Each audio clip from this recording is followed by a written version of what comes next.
Oh, what the? We're live. Okay, yeah, hold on.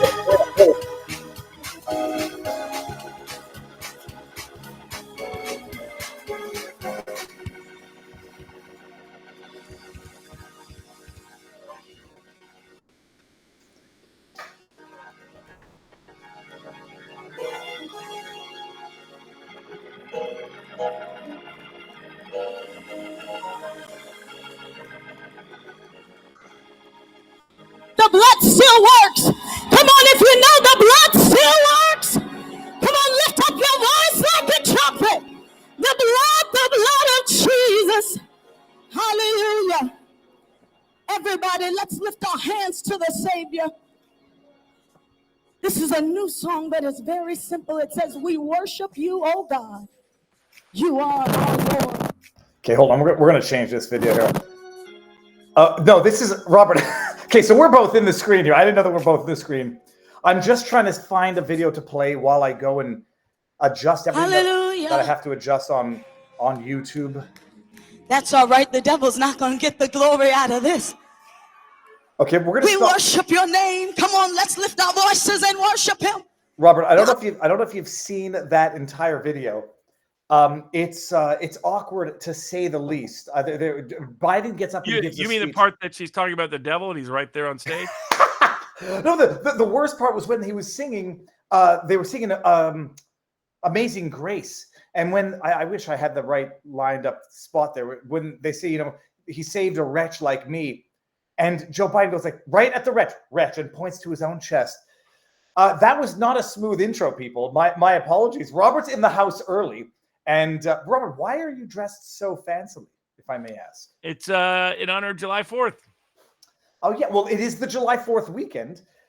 Holy crap! I'm not used to getting in this early with Robert. I had some stuff that I was going to bring up and rant and rave for a few minutes, but we're going to get right into the show, I guess. Although we're going to have to get to the sponsor in a bit.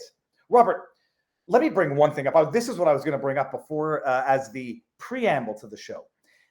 We have. Is it Anton Van Buren? Let me see here. Anton, here we go again. Okay. Anton from Anton's Meat and Eat, the biltong, the South African beef jerky, apparently is having problems with the town of Roanoke in Texas. I mean, we've talked about it. You've warned us about Austin, Texas being, a blue dot in a otherwise potentially red state. Anton from Biltong, King of Biltong, he makes the South African beef jerky, got a notice from the city of Roanoke. And Robert, I said they're going to have to change the name of Roanoke to Karenville because Anton runs a business. It's got the, beef jerky. They make they manufacture or produce Biltong. It's like beef jerky. Got a correction item notice from the city of Roanoke, Texas, Health and Zoning. And when you read this, first of all, I'm inclined to never give the government the benefit of the doubt. But when they put in caps, cease immediately, he got a notice, Robert, because apparently my dog is eating something. It says no outside cooking, grilling, smoking, and he had 2 barbecues outside. Cease immediately in caps. Remove all of the grills, trailers, smokers, equipment from the yada, yada, yada by July 8th, which I guess is tomorrow. Remove the forklift equipment and books, tables, and chairs because he had 2 tables and a bookshelf with books on it. And then there's a bunch of other stuff here. And he wrote, if I can get to the actual tweet, it said, here we go again. The free books and tables we have had outside will not be available any longer due to, quote, complaints. We are not being targeted. I hang my head in shame. Please share this far and wide, as this is how Roanoke, Texas treats small businesses. Happy Independence Day. King of Biltong, I guess, advertises on the Wrong Think channels like, he gives out Rumble rants on our channel. He's partnered up with Styx Hexenhammer 666 with the Quartering. Robert, I've never been. The chat is telling me you may be on your computer mic. I checked that only 3 times. Thank you. Robert, you know of the Texas better than I do. Roanoke, I've never heard of it, but oh Lord, I mean, what's the issue when these petty tyrants get their claws in and they say, well, you're a business, you have a permit, and if we catch you with a grill outside your premises, cease immediately. Par for the course in Roanoke, Texas, or is Texas no longer going to be a red state for much longer? No, I mean, it's going to stay a red state, but it's a reflection of the bureaucratic state. And they rely upon permits and licensures. And we have to take away their power of permits or licensures. It's that simple. It doesn't make us safer. It doesn't make us better. We can inform the public what people have approved of us or not, what degrees or licenses or certificates as a marketing advantage in the free market space. But we should not give the state control because it always makes things worse. Always has, always will. That has never changed, and it never will change. And for all the examples that people can illustrate of it being a positive, there's 10 times more examples of it being a negative. So it just, the fact you can't do a setup for July 4th, do a little barbecue picnic, put out some free books for people without the government trying to harass you and shut you down and fine you and maybe try to stick you in jail someplace tells you how out of control the things have become. The only job growth under the Biden administration, aside from being for foreigners, is for government workers and part-time workers. If you exclude that, you have people been getting hammered economically, and we're spending way too much money on the federal government and on the state government and on local government. And it comes from all these bureaucrats, and all these bureaucrats derive from permits and licenses. We got to get rid of the permit licensure state. No more permission to do something that's as all-American as a cookout in your backyard. Well, not just that. Like, there's people who say, "Will, were you cooking barbecue outside? Like, you're not allowed doing that if you have a restaurant." I was like, first of all, the idea that we need to ask whether or not we can do very fundamental things. Like, I was once upon a time flying a drone, and then someone's like, "Are you allowed flying a drone here?" It's like, dude, this is the world we live in. Like, are you allowed having a dog here? Are you allowed doing basic things of humanity? And I was like, well, you're telling him to barbecue inside? No, you're not, because you can't barbecue inside. You're telling a man in Texas that even if it's a business, he can't have a barbecue outside. But something tells me if you were to go to a football game or whatever the sporting team of Texas is, you could barbecue outside there. And so this is not a question of logical rules. It's a question of weaponizing them against people who might become political targets. Because I have a feeling Anton of Biltong has become a political target. So yeah, I put that on blast because I'm not giving the government the benefit of the doubt. When they say cease immediately and they put it in all caps on the notice, take away the bookshelf, which had books in it and tables, because you can't have people sitting outside. You don't have a permit for that. What a load of crap. Robert, at the risk of screwing this up again, let me just, speaking of a government gone totally haywire, people, the wellness kit, contagion emergency kit, is our sponsor for the evening. They do fine work there, and we're going to listen up, people. If you're not stockpiling medications after what we've been through, you're setting yourself up for disaster. Robert, before I carry on with the ad read, do you think we're going to have an event between now and November? There's definitely a risk of it. The warning signs are everywhere with the bird flu. In the headlines, the FDA commissioner just went on the record saying the real worry is that it will jump from human lungs, where if that happens in certain parts of the world, the mortality rate has been 25%. We got to have testing, got to have antivirals, and we got to have a vaccine ready to go because the last one worked out. Oh, remind me to tell you what happened with our last stream there, Robert, and you reading from Brooke Jackson, although I know you know it. Could they be any more transparent with what's going to happen? Dr. Eric Ding, COVID-10 expert, says, I would start stockpiling flu medicines like Tamiflu for your family starting now. If bird flu is ever human-to-human transmissible, you will regret when near certain shortage hits. It's our personal responsibility to be prepared, and fortunately, you can get medications like Tamiflu easily without having to book an office appointment with a doctor. The wellness company developed the contagion emergency kit, a prescription-only stockpile of life-saving medications that include Tamiflu, ivermectin, hydroxychloroquine, Z-Pak, medications that every American should have in their cabinet. Do you have what your family needs the next time around? Because there will be one. Easily order online, one-of-a-kind prescription contagion emergency kit from the wellness company. Each kit provides you with carefully selected assortment of effective medications for bird flu, COVID-19, other respiratory illnesses. It includes ivermectin, hydroxychloroquine. We can now say these words on YouTube because the science has changed. HCQ, Z-Pak, Tamiflu, budesonide. I always get that one mixed. Can't spell that. Along with a nebulizer, rest easy knowing that your family has the medications they need, along with a guidebook for safe use. Backed by research from experts like Dr. McCullough, every American should have at least one of these kits in their home. Avoid the chaos, avoid the lines, avoid the shortages. Get it now. It's prescription, so you got to go online, fill out some forms. It's only available in the USA. Go to twc.health/Viva. Use promo code Viva for 10% on checkout plus free shipping. Kits are only available in the US. twc.health/Viva. The link is in the description. Robert, I got a video taken down for you talking about Brooke Jackson's Key Tam lawsuit. If I gave a crap, I would give a crap, but I just want to use it to humiliate YouTube. They took it down, and then I asked them to review it, and within 10 minutes, they said we carefully reviewed the 1.5, 2 hour live stream, and it's confirmed on appeal. So I'm going to have to figure out a way to make a stink about that. Robert, we're going to have some updates in this. What is on the menu? First of all, what are you doing tonight? Are you going to have a dinner after this is over? My brother's in town, so took in some European football, took in some Copa America, went to a live game here in Vegas, and have some fun tonight. So it was a good July 4th.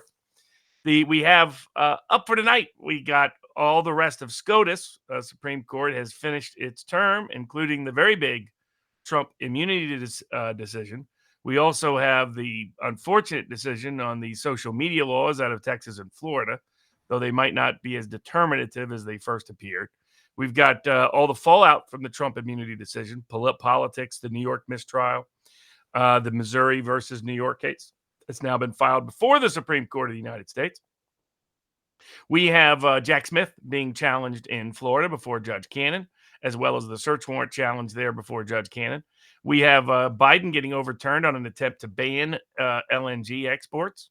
We've got the elections in UK and France, updates on both of those.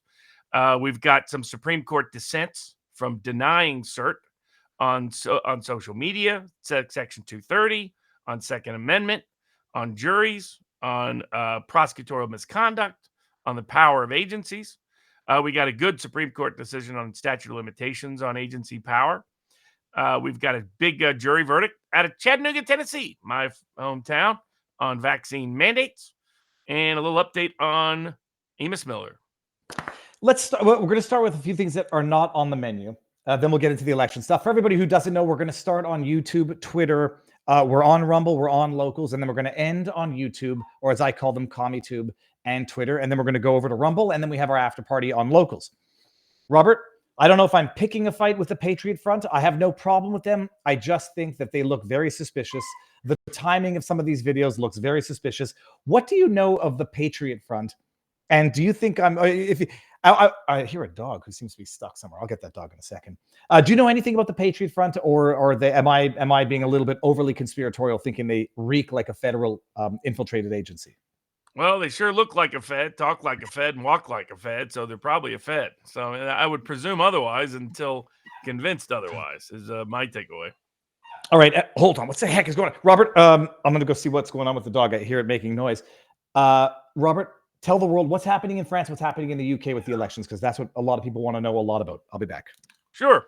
So if you're members of sportspicks.locals.com or followed some of the free picks I've given out over the last month or so, then you've profited on both the UK elections and the French elections. The news story headline will be about the left succeeding in these elections, but that disguises the fact the real headline is the rejection of establishment parties in both France and the UK. And for a range of reasons, it ended up taking a left direction in terms of actual power, but that's more about the procedure of how those elections are done than on what the voter mindset was. So in the UK, the Reform Party, as we predicted, surged because of their first past the post system. They didn't get anywhere near the number of seats they should have got given their popular vote. Labour did one of the worst performances in terms of popular vote it's ever done. However, because of the way that first past the post system works, they have a super majority. The Tories completely collapsed. If you want to see what the Republican Party without Trump would look like, you have an easy preview, the Tories of the United Kingdom. And for a long time, the political nitwits and midwits have been saying that the Republican Party just needs to get rid of Trump, and then the Republican Party would surge. And, well, look at the Tories, because they said the same thing about the Tories. The Tories have collapsed. There is a good chance that the Tories don't exist in the future. They may be gone politically. The Reform Party may replace them. Led by Nigel Farage. They now have at least 5 seats in the Commons, first time ever. And while the Labor Party was the immediate beneficiary, the Labor Party is a globalist, establishment-oriented party. It isn't because of popular demand. It's because of the Tory collapse and the first past the post system in the UK. So if you took the bets that the Labor would underperform their 40% predicted margin, you made money. If you took the Reform Party to get double digits, you made money. If you predicted the Reform Party would win more than one seat, you made money. If you took bets that their margin between they and conservatives would be pretty tight, you made money. If you predicted the Liberal Democrats would do less than 14%, you made money. On the French elections, surged the first time around. Anybody that's followed us at Sports Picks knows how we bet the French elections. The issue in France is that the left, the populist left, despises the right and simply won't align with the right no matter what. Macron's entire objective was to force another choice between the populist right and his party. However, it backfired on him. The French electorate is completely exhausted with Macron, and it was another rejection of the center establishment in Europe. His party will now go from a big majority to a small minority party. However, because the left populist united against the right, they are the big winners of today's French elections.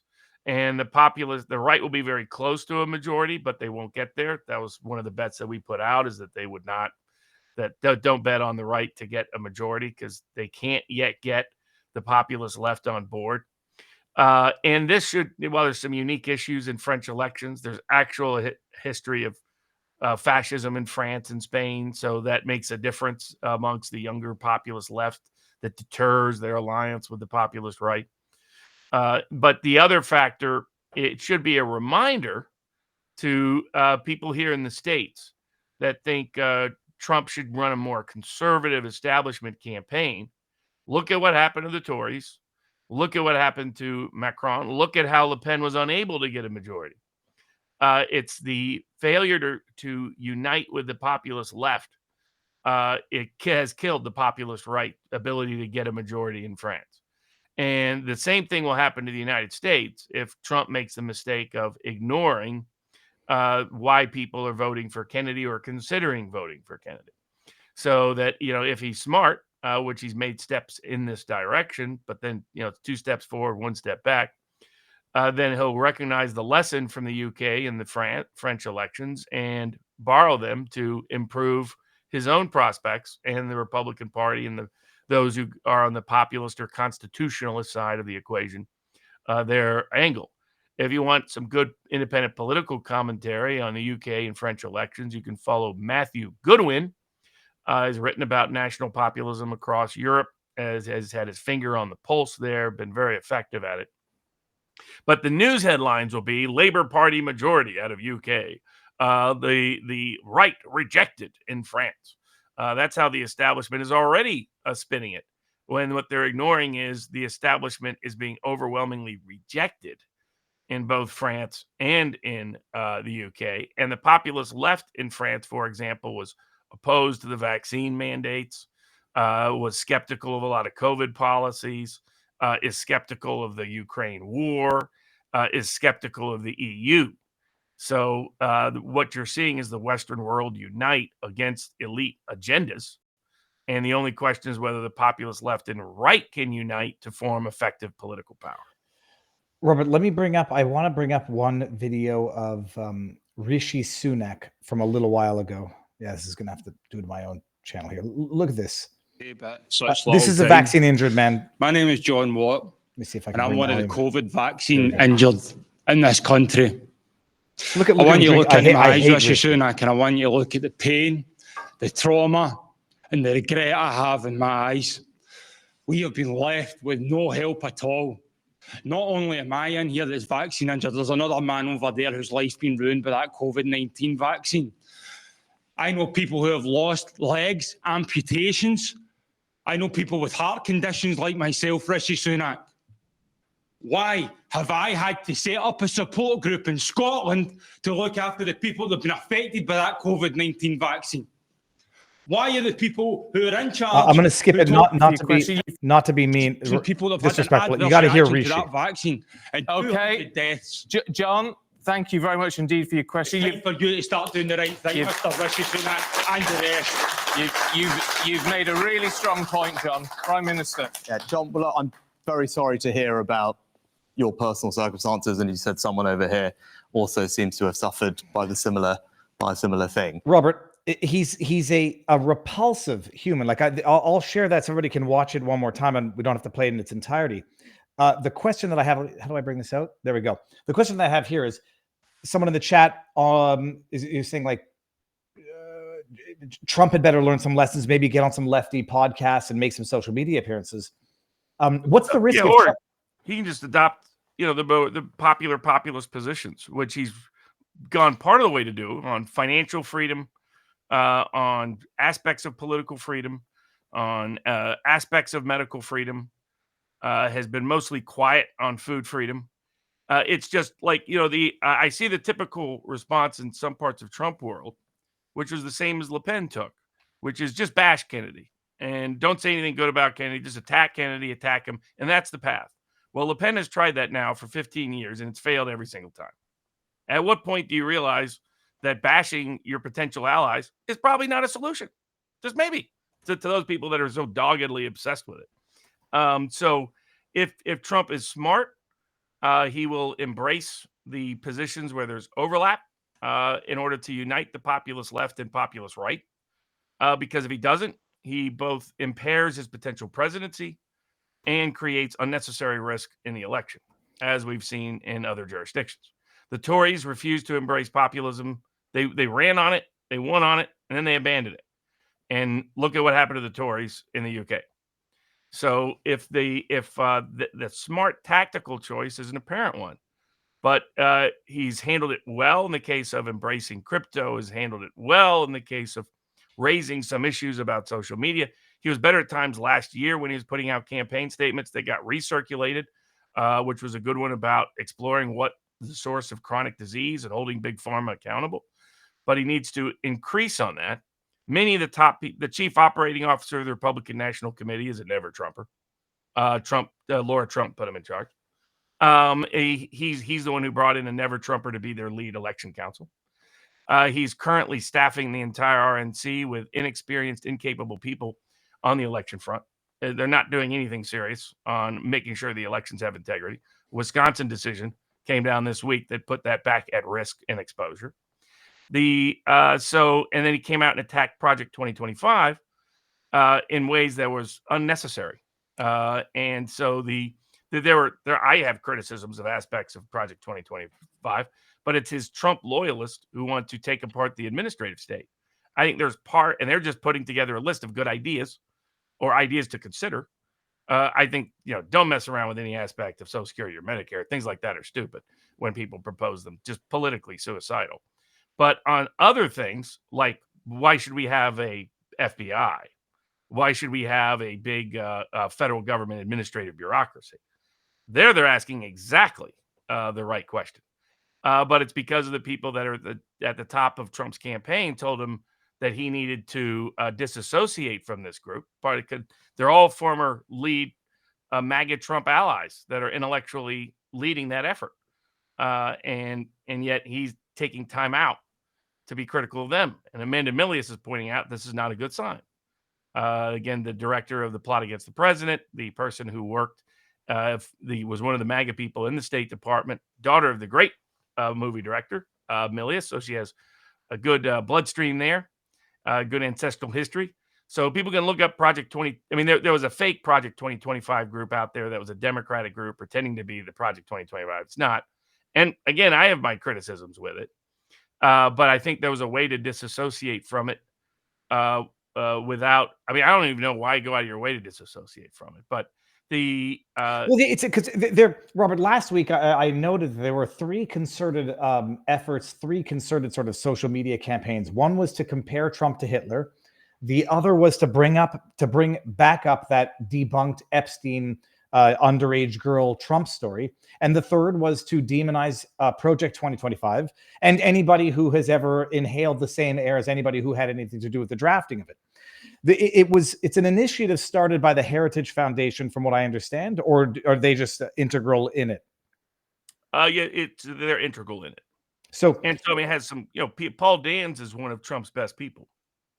And so it was just, there were a lot of people telling me, don't worry about there being a solid substantive ideas for an agenda, because look at all the key Trump people, Stephen Miller, others that are part of Project 2025. And then Trump comes out and attacks it in like an over the top way, in ways he hasn't done other groups that are associated with him. So it's like, okay, he still doesn't get it in substantial part. And, some people in the chat asked, who's the populist left? It's real easy in America right now. I mean, in France, it's Mélenchon. In UK, it's Corbyn. In the US, it's RFK. Yeah, it's Robert Kennedy. So if you want to know what's popular with the populist left constituency, just look at what Robert Kennedy's campaigning on. And his top issues are food freedom, medical freedom, political freedom, financial freedom. Those are the things he talks about 80% of the time. And those are easy issues, in my opinion, for Trump to embrace. And so the fact that he's been very slow on food freedom, only come part of the way on medical freedom, only come like political freedom. Well, the broaden the lawfare that he has been the victim of to all the other people that have been victim of it. And there was an effort on that 2 months ago, and now it's gone completely quiet. There's been no effort at all. Like that, they were going to include Amos Miller's case, other case examples, and all of a sudden they went mute. And I suspect it is because people at the top of the campaign, Trump has is Trump going to drain the swamp when he keeps hiring the swamp? I mean, it's a problem. Well, why is the RNC hiring as its chief operating officer a guy that's been a longtime conspirator against Trump, a guy who was wanting Trump to be 25th Amendment in 2020? That's the guy that's the chief operating officer of the Republican National Committee by Trump's choice. And these are the people whispering in Trump's ear, oh, you better not be affiliated with this scary Project 2025. I'll do all this political damage to you. Da, da, da, da. When their real goal is to make sure those ideas don't get popular within Trump world, and to make sure those personnel are not picked when he's a new administration, to make a lot of the same horrendous personnel decisions he made in his first term. And so I hope that people that are on the right side, the populist side in the Trump camp, look to see what happened in the UK, look to see what happened in France, and say there are lessons here we can borrow from that can improve the prospects of our campaign, improve the prospects of our presidency. Now, as he can start to begin to see the lawfare in the rearview mirror. But Robert, is the concern that it's sort of like Parkinson's law of mundanity, where some of these issues are too complex and too not nuanced, but rather they're too complicated for that they might not just go mainstream. So if he comes out and says, because that's why 1776 Law Center commissioned a nationwide survey by Richard Barris, People's Pundit Daily, big data poll, most accurate pollster now for a decade in predicting elections. And we tested, is food freedom popular or not? Do people care about it or not? Is it an issue of intensity or not? And is it something that can get breadth? Is it popular with the key swing voters, these populist left, populist right, hybrid voters, people that are considering voting for either Trump or Kennedy? These are so we looked at all these particular sub-demographics. And what we found was that food freedom is more popular, more important to people's vote than abortion, which Democrats insist is the number one issue, or is going to be a key decisive issue. Medical freedom, way more popular than the issue of abortion, not only in terms of breadth, but in terms of depth. Over half of Americans say they would make their election decision based on a person's position on food freedom or medical freedom. And food freedom being defined as your right to buy food directly from a farmer without any government permission or regulation in between. Medical freedom is to hold drug companies accountable if their vaccines cause injury. And many of these among swing voters, independent voters who are deciding whether to vote for Trump or Kennedy or to vote at all, it's a 60 to 65% issue. It's one of their top number one issues. And so it has depth and breadth. So there's zero doubt about that. And I mean, there's a reason why Kennedy keeps talking about it. And there's a reason why he has done as well as he has to date in surveys, even though he's been completely blacked out by institutional media for the most part. It's been smeared. What's he up to now? Like roughly 10, 11% support? It depends on the survey. So it really depends on whether they meaningfully include him. So if they meaningfully include him, he'll get double digits every time, and up to 20%, depending on what you look at. But if you look at deeply within the numbers, younger working class independent voters who aren't sure who to vote for or whether to vote in this election, if they've heard of Robert Kennedy, he gets 40% or more. So amongst those, for example, amongst people who did not, Trump, for example, has no edge amongst people who have voted before. Amongst people who voted in 2020, it's a dead heat, complete dead heat. It's going to be 2020 all over again.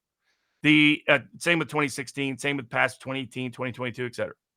It's new voters that are at Trump's entire margin. Amongst people who said they did not vote before, Trump has a 25-point lead. But what's interesting is a 25-point lead over Kennedy. Biden finishes third. So it's Trump getting half the vote, Kennedy getting about a little more than a quarter of the vote, Biden getting about 20% of the vote. But if you dig into that vote, like we did in the 1776 Law Center poll, Trump could win 80 to 90% of those voters that are voting for Kennedy. Now, by the way, he could also lose half of his own vote amongst that group. So, I mean, that's how because these are voters who don't trust the Republican brand at all.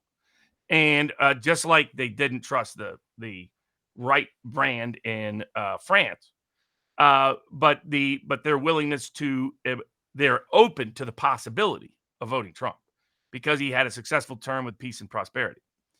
But they want convincing that they should vote at all, and that it won't be just irrelevant, insignificant, inconsequential, and that they're and to vote for Trump in particular. And so I think the data proves it without doubt. I mean, I'll have that data to share with everybody up at the Republican National Convention, which will be up at next week. Robert, did you get your United States Secret Service clearance yet? I haven't gotten official clearance, but I've done the application. My understanding is I got an email that was a mistaken email that said you've been denied clearance, and then I got another one that says it was a mistake, you got clearance. So just keep an eye out. It takes a few days to get. But Robert, okay, when I say it's a complicated issue, when you come out and you say, I don't know, what's he been campaigning on? The lawfare persecution is easy to understand. It's easy to sell. It's easy to describe. If he comes out and says the vaccine, that I can understand. No mandates, and we will investigate Pfizer. Easy, big sells, and that would get a lot of people who might have abandoned Rishi Sunak because of what he did in the UK. The food freedom, how do you sell it? I mean, how do you sell it in a way it's what's happened. That's what Barris was surprised at. The polling data is so strong on if a candidate. What we asked is if a candidate supports your right to buy food directly from the producer of that food without any government permit, is that a major issue for you in whether to vote for them or not? And to give you an idea, what's considered a major issue is if you get to 50%. Abortion's right at 50%. It's 60% on food freedom. It's 65% or more among swing voters. So the reason is that the ordinary person, particularly younger working class voters and older working class voters, this is a big issue with their day-to-day lives. So increasingly, they don't trust the American food supply. They often have had to seek out independent sources of food for their own medical or other needs. A lot of people have history of buying at food markets, at buying directly from farm in some capacity. And they're increasingly being prevented from doing so by the government. It's things like the experience you started the show off with. Somebody just wants to do a barbecue and invite some friends over, neighbors over, right? All of a sudden, the government is stopping that. His story is happening to people all across the country. So it's not on the politician's agenda, but it is on the ordinary person's agenda. And this gap is a gap of perception between politicians and the people.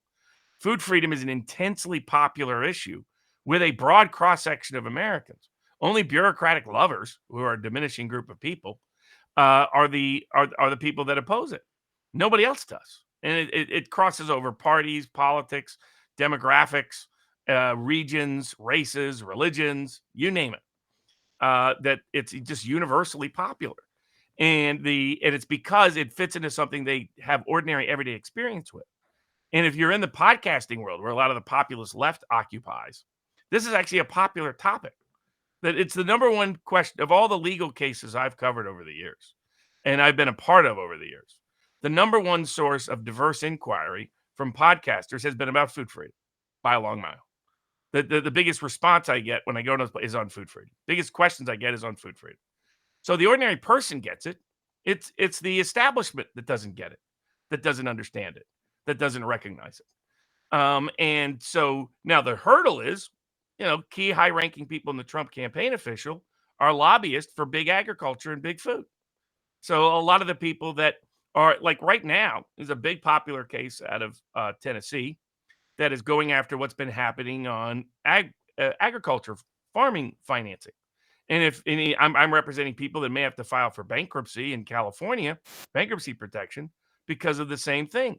And what's happened is these banks that are supposed to be owned by the farmers and working for the farmers are working for big ag instead. Sometimes they're working for foreign governments instead. And what it is, China is a relevant participant in a lot of this. And like Trump's first administration paid no attention to it. His administration was terrible on food freedom. Sonny Perdue, who basically think of Boss Hogg but dumber, was Trump's pick for Secretary of Agriculture. It was his political machine that completely screwed up the Georgia 2020 election and screwed up the recount and the challenge to it. That's who was running things, was these big corporate agriculture people who are primarily big corporate people, not family farmers, corporate farmers. And so, Bill Gates, the biggest purchaser of farmland in the country. And so the people right around Trump have no clue. And consequently, Trump is not as, I know Melania, this is actually matters to her, having food freedom. So it's just not something that is consistently translated to Trump. Financial freedom finally broke through. Medical freedom started to break through, but not fully yet. And then, but food freedom is the last one to fully embrace. And then more on political freedom. We'll talk about the cases tonight. But increasingly, the presidential election is going to shape whether we're going to be able to put some sort of stop to social media monopolistic censorship or not, because the Supreme Court has decided to go AWOL on it. Robert, I'm before we get too far in and I fall too far behind, let me share the screen again. I'm going to get some of the YouTube super chats. Then I'm going to get the Rumble rants because I can save those more easily. Eaters of Dead, $5 says Trump needs to do a 30 days of spontaneous social media appearances, specifically on the left, talk directly to the American people, give a final blow. Then we got Ronald Reardon was $5, and just thank you for the tip. Will the globalists unite against America and affect us on sanctions, trade wars? How bad will it get? When will it happen if Trump actually wins? That is Eaters of the Dead. The election is about sovereignty alone. Eaters of Dead. That was on the YouTube side. Now, if I get to the Rumble side here, Almanac says, holy shit, the shilling for RFK is getting obnoxious. Is this podcast sponsored by him or something? I think Almanac is missing the point there. Address the populist left. So it's the people that are like that are in denial. They're the reason why the left just won in France and UK. Because you're like, oh, no, I'm going to just bash the people on that side of the aisle, and that will be a super genius strategy. It's idiocy like that chatter that led to debacle. And if you want debacle here in the United States, well, good luck with it. But don't be, that's politically retarded. There's no other way to put it. It's politically retarded. That chatter's comment.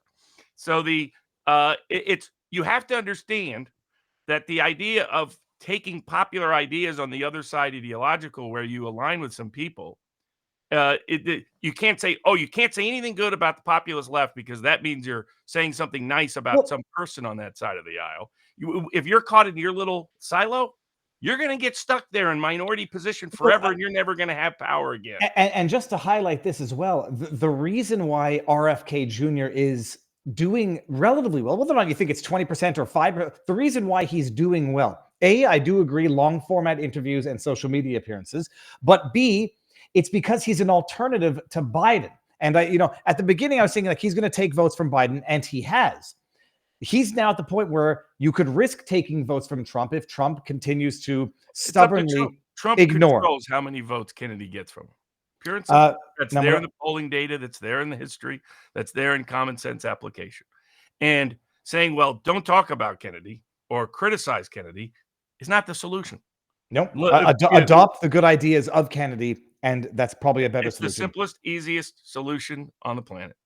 You are free to do as we tell you, says the engaged Jew. That was from a while ago. V6 and Neil. Oh, son. Okay, I'll start that. Liam Sturgis says, I'll be hanging out with Viva in Toronto in just under a week at the Rebel News Democracy Fund Journalism Conference. It's going to be amazing. next week on the 12th. V6 Neon, the French Prime Minister has resigned. Both French and UK election winners both declare they recognize Palestine as a sovereign state. I'm diabetic with a death wish. I'm comfort eating chocolate. And then we got King of Biltong, $100 says, thank you for highlighting our issues with the government. We want to get out of Roanoke, Texas ASAP. We are also considering legal recourse. We appreciate all the support. Farnicator says, I'm officially retired. Wait until the economy crashes. I'm free. V6 Neon, the establishment rigged the French elections. Far left and Islamist riot and burns Paris tonight after the left win. In the UK, the Labour Party are in power when 80% of voters never voted for them. Shofar says it's the same establishment Republican playbook they used against the Tea Party. Torgo the White Barnes, are the Chevron and Starkey SCOTUS decisions going to have any effect on the prosecution of the developers of the Samurai Bitcoin wallet for money laundering, state eroding financial privacy? JT the real Donald T says RFK Jr. is good on the defilement of the scientific process when it comes to COVID, but the same method has been used on the climate Ponzi scheme is lost on him. Yeah, that's fair enough. Streaming better on Rumble, says VJank58, and Liam Sturgis, in less than a week I'll be hanging. Okay, good. I think I caught everything. I'm going to get to the vivabarneslaw.locals.com chat in a bit. Okay, so that's the election front. That's Trump. Do we end this now on we'll end this on YouTube and Twitter. I will post the entire stream on Viva Clips. It used to be called Viva PPC because I use it for my PPC run. Then I put it to Viva something. It's Viva Clips now, but that's where you'll get the entire stream. And okay, let's do that. And I have to remember how to do this. We're going to go to Rumble and Locals only. So everyone on YouTube, come on over to vivabarneslaw.locals.com or Rumble. Actually, hold on. Before I do that, let me just make sure everybody's got the link, because I think that's one of the things I forgot to do was pin it in the, let's go Rumble. Sorry, guys, here. And let's pin this to the top. And I'll give everyone the locals if you want to come directly over there in 2 seconds. And actually, before I even do that, locals, let me get a few of the, Robert, let me get a few of the tipped questions up in our locals community. Locomotive, $5. Hopefully this can be answered today at the Sunday show, putting it down since it's fresh in my mind. If Joe Biden drops out, gets replaced, he will be able to pardon his family, or will that be up to whoever his replacement will be? He could pardon them before he officially ceases being president, Robert? Yes. Slim Shagan says, TrumpCarson.com has been activated. Didn't work before. It's the final countdown towards the Republican convention. Yes, it was registered in 2021, yet it ends in 0325. TrumpBergen.com was registered. I don't care about any of those except for Trump Vance. That was from Slim Shagan. Mandalici, $5 is Viva. You recommended, you commented on the Patriot Front earlier. Look at this. It already passed the House and the Senate. And it's a bill in the United States Senate to amend prohibited unauthorized private paramilitary activity. Oh, it's that Mandalici, that sounds like what I was predicting in the stream, my vlog, that it'll allow the government to pass more laws. Bruce28 says, Viva, you're a wise man who understands the importance of being strong. Remember, getting off the toilet is a half squat. Because I love what Viva and Barnes do, I'm offering 12 weeks of online strength coaching to anyone who donates $500 to the Law Center, 1776 Law Center. Just show me proof. Donate to a great cause and get stronger than you are now. Visit Bruce Trout Barbell Club and see if you're interested in my services. My goodness, this dog is wickedly annoying. Okay, you two get it. You can go too, Winston. Yeah, I'm on a specific spot here in a not normal location. Go. And Jeanette Victoria says, I need some advice. How responsible is a person for the URLs they use to archive tweets at a web page? This creep has been suing me for 10 years. We settle. Then he claims I have not kept our agreement. This time he says I was responsible for removing his archive tweets from archive.is, which is situated in Crimea. He fired his lawyer and has a motion to compel, but it's Jeanette Victoria, get a lawyer. That's too complicated to answer here. Okay, I'm going to end this now on YouTube and Twitter. Come on over to Rumble and Locals as of now. Bam. Okay, Robert, what are we dealing with first in terms of SCOTUS decisions?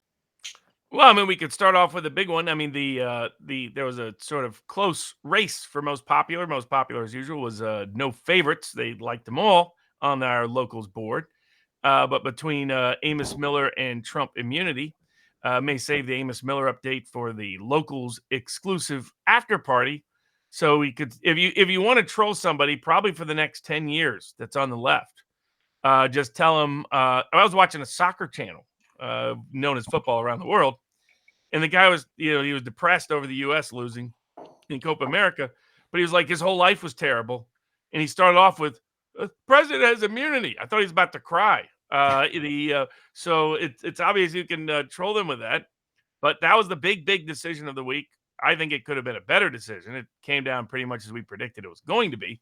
But we can break down the nature of the decision, its longer-term consequences, legal constitutional ramifications, Robert, and its immediate legal and political ramifications. That decision came down on Monday. That feels like it was a month ago. I forgot we haven't had a show since the immunity decision. All right, well, everybody knows what happened to the immunity decision. It was the logical decision that is politically palatable to anybody who's not a rabid, frothing at the mouth, vitriolic, anti-Trump, TDS-afflicted zombie. In that it was 6-3. Clarence Thomas had a great... Well, it was really 5-1-3, because Barrett limited her opinion so much that the real opinion is just the 5. Okay. Well, the 5, that is... immunity for a constitutional acts as president, no immunity for purely private acts, presumptive immunity for anything that fits within the outer orbit of presidential conduct. Nobody on earth can have a problem with that decision. Like we both discussed, it should have been impeachment, conviction if there's to be prosecution after he leaves office. Otherwise, it's just too easy to make the argument that something was within the outer ambit of presidential conduct, but it was actually a private act, so we get to sue him anyhow. Okay. Clarence Thomas came out with his concurring but separate opinion, casting doubt on the appointment of Jack Smith, which was an argument raised by one of the amicis, and I forget in which case. But so let's Trump has immunity for that which fits within his core constitutional duties as president. How does that get established by way of a test? Like how does that get established? Because someone said, like, all right, you can assassinate your rival. And then the answer is, well, only if that is within the core constitutional duties of a president. How do you even establish for that clear-cut, pure immunity what is within the president's constitutional obligations or duties as president?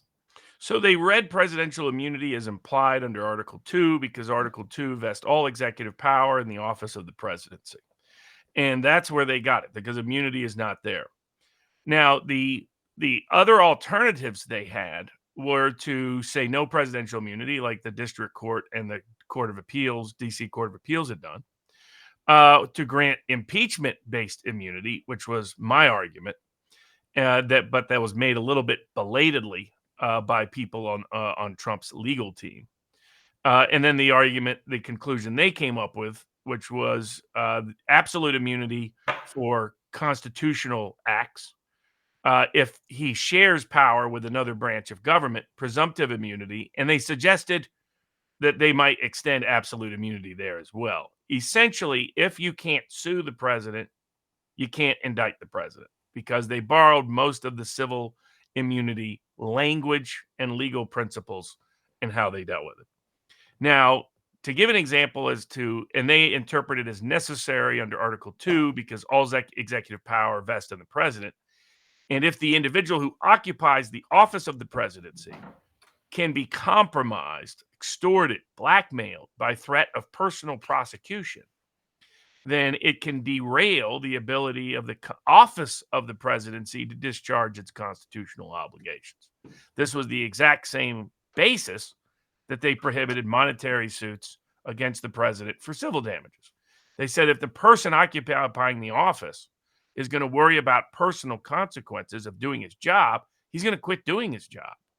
And that's why we need to interpret the clause, all executive power vests in the president, to include implicitly, by necessity, immunity from monetary suit and now criminal indictment. They hedged a little bit on acts within, quote, the outer perimeter of the presidency, where he shares duties with other branches of government. And they just said it's presumptively immune, but we may extend on absolute immunity. My guess is sooner or later, in fact, they do. because they made it very difficult to breach that. They said any court that wants to say an act within the outer part of the perimeter of his duties, where he shares power with another branch of government, that you have to claim that indicting him on that will have absolutely no impact whatsoever on the office of the presidency ever. Well, that's an impossible burden to meet. So functionally speaking, absolute immunity. If it's within you can't sue him for it for monetary damages, you can't indict him for it. That's how the test is going to ultimately be applied. Now let's talk about the impeachment alternative, how and why I thought it was a better policy solution and a better constitutionally rooted position. They take a lot of claims about, hey, at the time of our Constitution, there's no reference to impeachment applying outside of impeachment. As their interpretation is the ability to criminally indict the president, referenced in impeachment after conviction, is solely dealing with impeachment, has nothing to do with the power of criminal prosecution against him. Now, the first flaw with that analysis is, as they admit elsewhere in their opinion, there's also nothing in there about presidential immunity. This precise question never came up. So saying, hey, you can't make a constitutional argument because there wasn't a discussion about it at the time, and then turning around and saying, oh, actually you can when we like it, when there's even less constitutional argument about it, shows the hypocrisy of the decision and what they're really disguising. The reason why I favored the impeachment remedy is it meant that a president who committed a crime, a serious enough high crime, could be held criminally liable for it, regardless of whether it was within his duties or not. But it just required the political branch to reach such broad consensus about his behavior that he had to be both impeached by the House of Representatives and convicted by a more than 2/3 vote in the Senate. And that way, to me, that allowed the second benefit of that is it, just from a policy perspective, is it allowed the elective branches, the elected people's branches, to make the decision. Was this a high crime or not? Is this worthy of criminal prosecution or not? Now, what does it do? It takes that power away from a prosecutor to make that determination. It takes that power away from the judicial branch. It gives it to the legislative branch. And that was clearly a constitutional choice. And so, in my opinion, that was much more practical and politically much more sellable. Right? You tell people, no, the president's not immune. You just have to go through impeachment first before you can try him. That's all. That's a much better sound than, actually he is immune. Yep, he can kill whoever he wants. Yep, he is. Because that's the new law of the land. We'll get to how far it goes and what it means in a second. But that's why the political solution made a lot more sense. Now let's look at the Constitution. Just actually before you get there, because one of the issues was that the lower courts had denied basically no immunity. But how do they reconcile that with judicial immunity, qualified immunity, and sovereign immunity? Because that's basically saying the president has less. Angle there.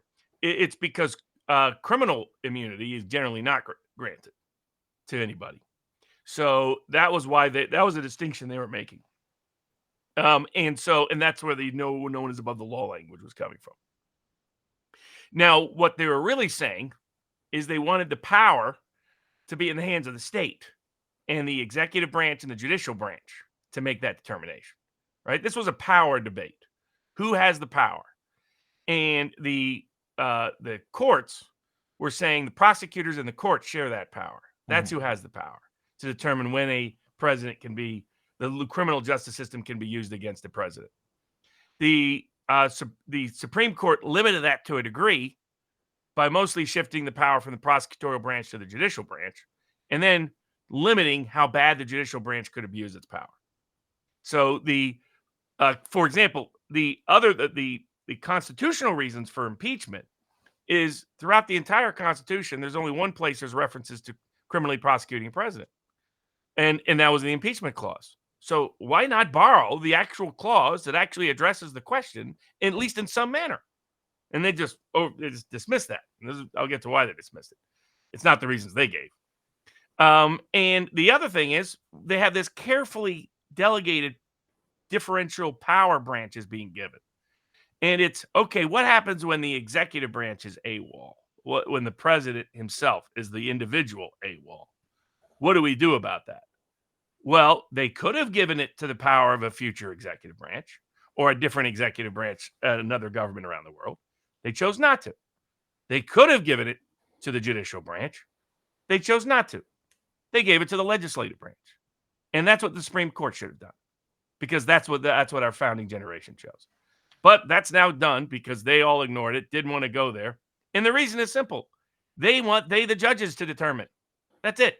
But they realized now, with the same reason, been predicting now for a year, that this would happen, that the Supreme Court would ultimately radically reduce and restrict the ability of lawfare to be used against President Trump, is because it made the judiciary look bad.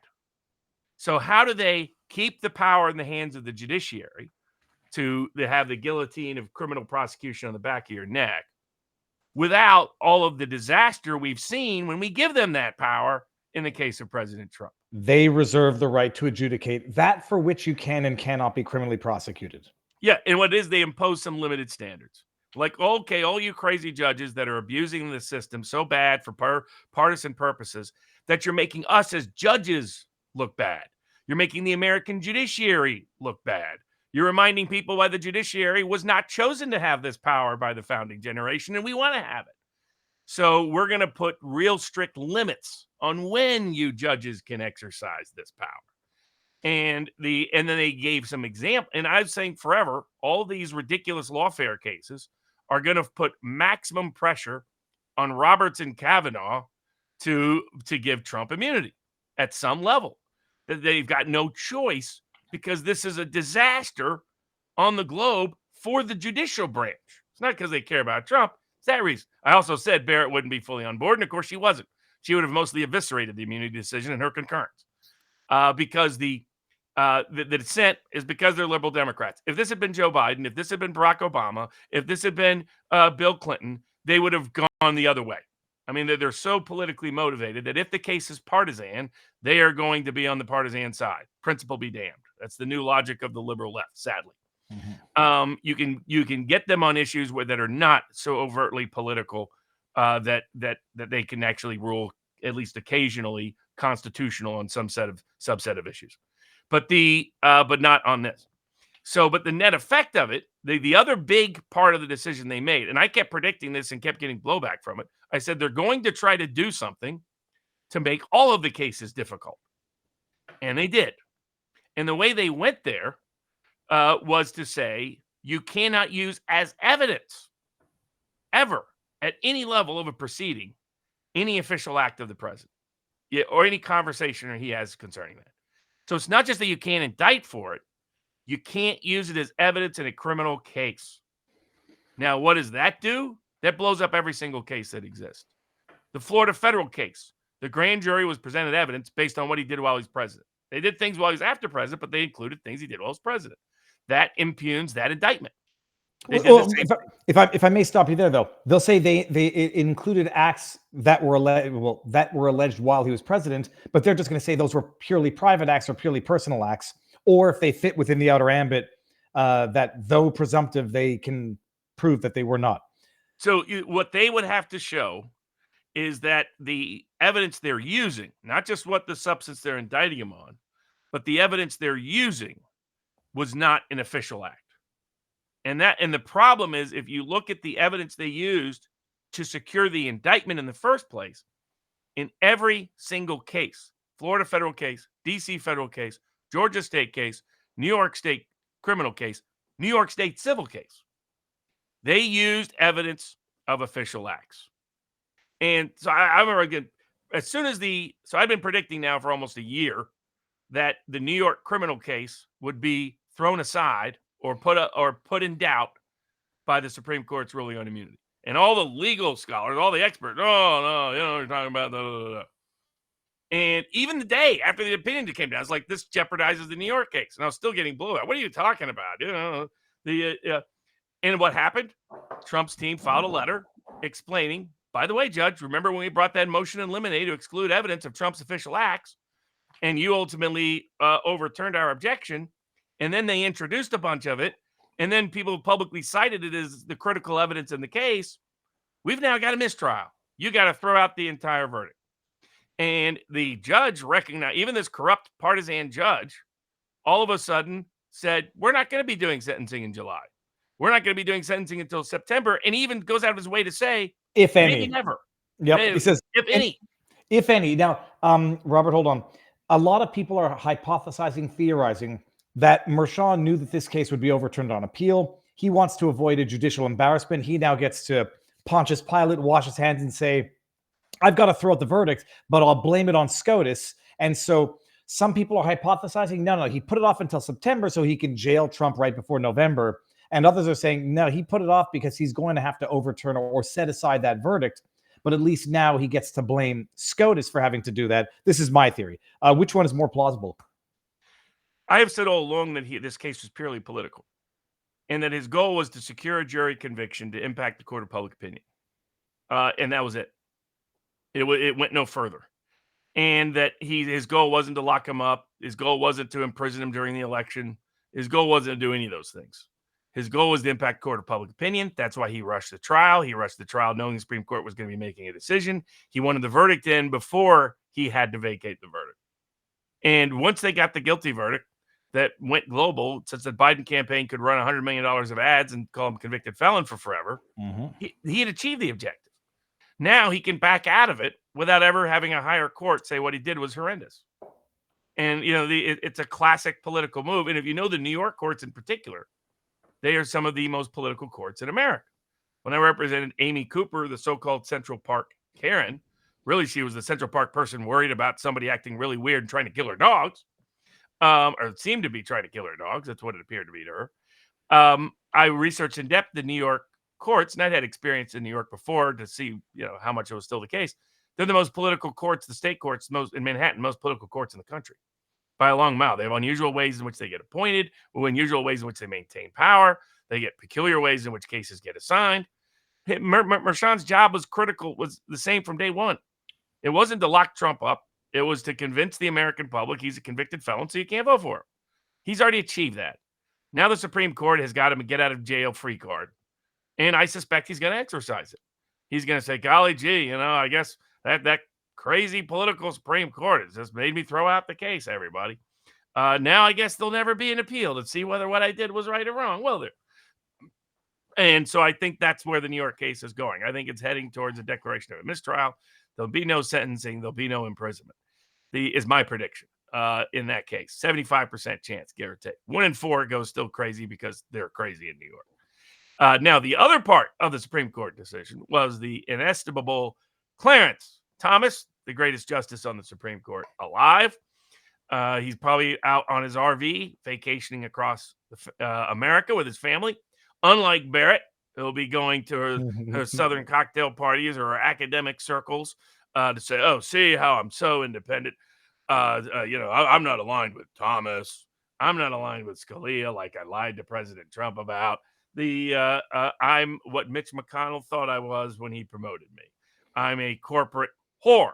That's what she is. She's a Southern aristocrat, a traitor to the conservative and constitutional cause, and will remain one as she's proven this term. But not Justice Thomas. He's going to be out in his RV with his wife, enjoying middle America, because he's one of the best ordinary, everyday Americans to ever occupy the power of Supreme Court justice. It's amazing when I went back and did the vlog and broke down Clarence Thomas's. What do you call that? It's not a concurring. It's an independent opinion. No, it's a concurring opinion. Yeah, concurring because he agreed with the majority, but wanted to highlight a specific issue, much like he did. It was back when I think they declined to take up a Section 230. What is it called? Communication. To take the cert. Yeah. And so he issued his own opinion as to how the 230 Communications Act can be challenged in the future. He issued his own opinion. But Robert, before we get there, because we're using Rumble, and I want to show everybody how this works. And speaking of a good American who respects American values, I'm going to run. We're going to do this. Look at this. Look at this, 1775 coffee, people. It's time to say goodbye to Starbucks and say hello to Rumble's 1775 coffee. Unlike other brands, this is a coffee that backs free speech and is unapologetic about it. Visit 1775coffee.com. Use the promo code STUDIO to get 15% off. We've got 20 some odd thousand people watching now. Go do it, people, and use the promo code so that Rumble can see how effective, I should say not Rumble, but the advertisers can see how effective this new Rumble advertising center is. It's promo code STUDIO, 1775coffee.com. It's good not even good. It's great, objectively great coffee. I will not go to Starbucks anymore for their crappy ass burnt coffee. You got to support a company that supports people who support free speech, supports companies that do, and create the parallel economy. The coffee comes in medium and dark roasts. It comes in pea berry, which is similar to Kona coffee. And in other words, it's premium stuff.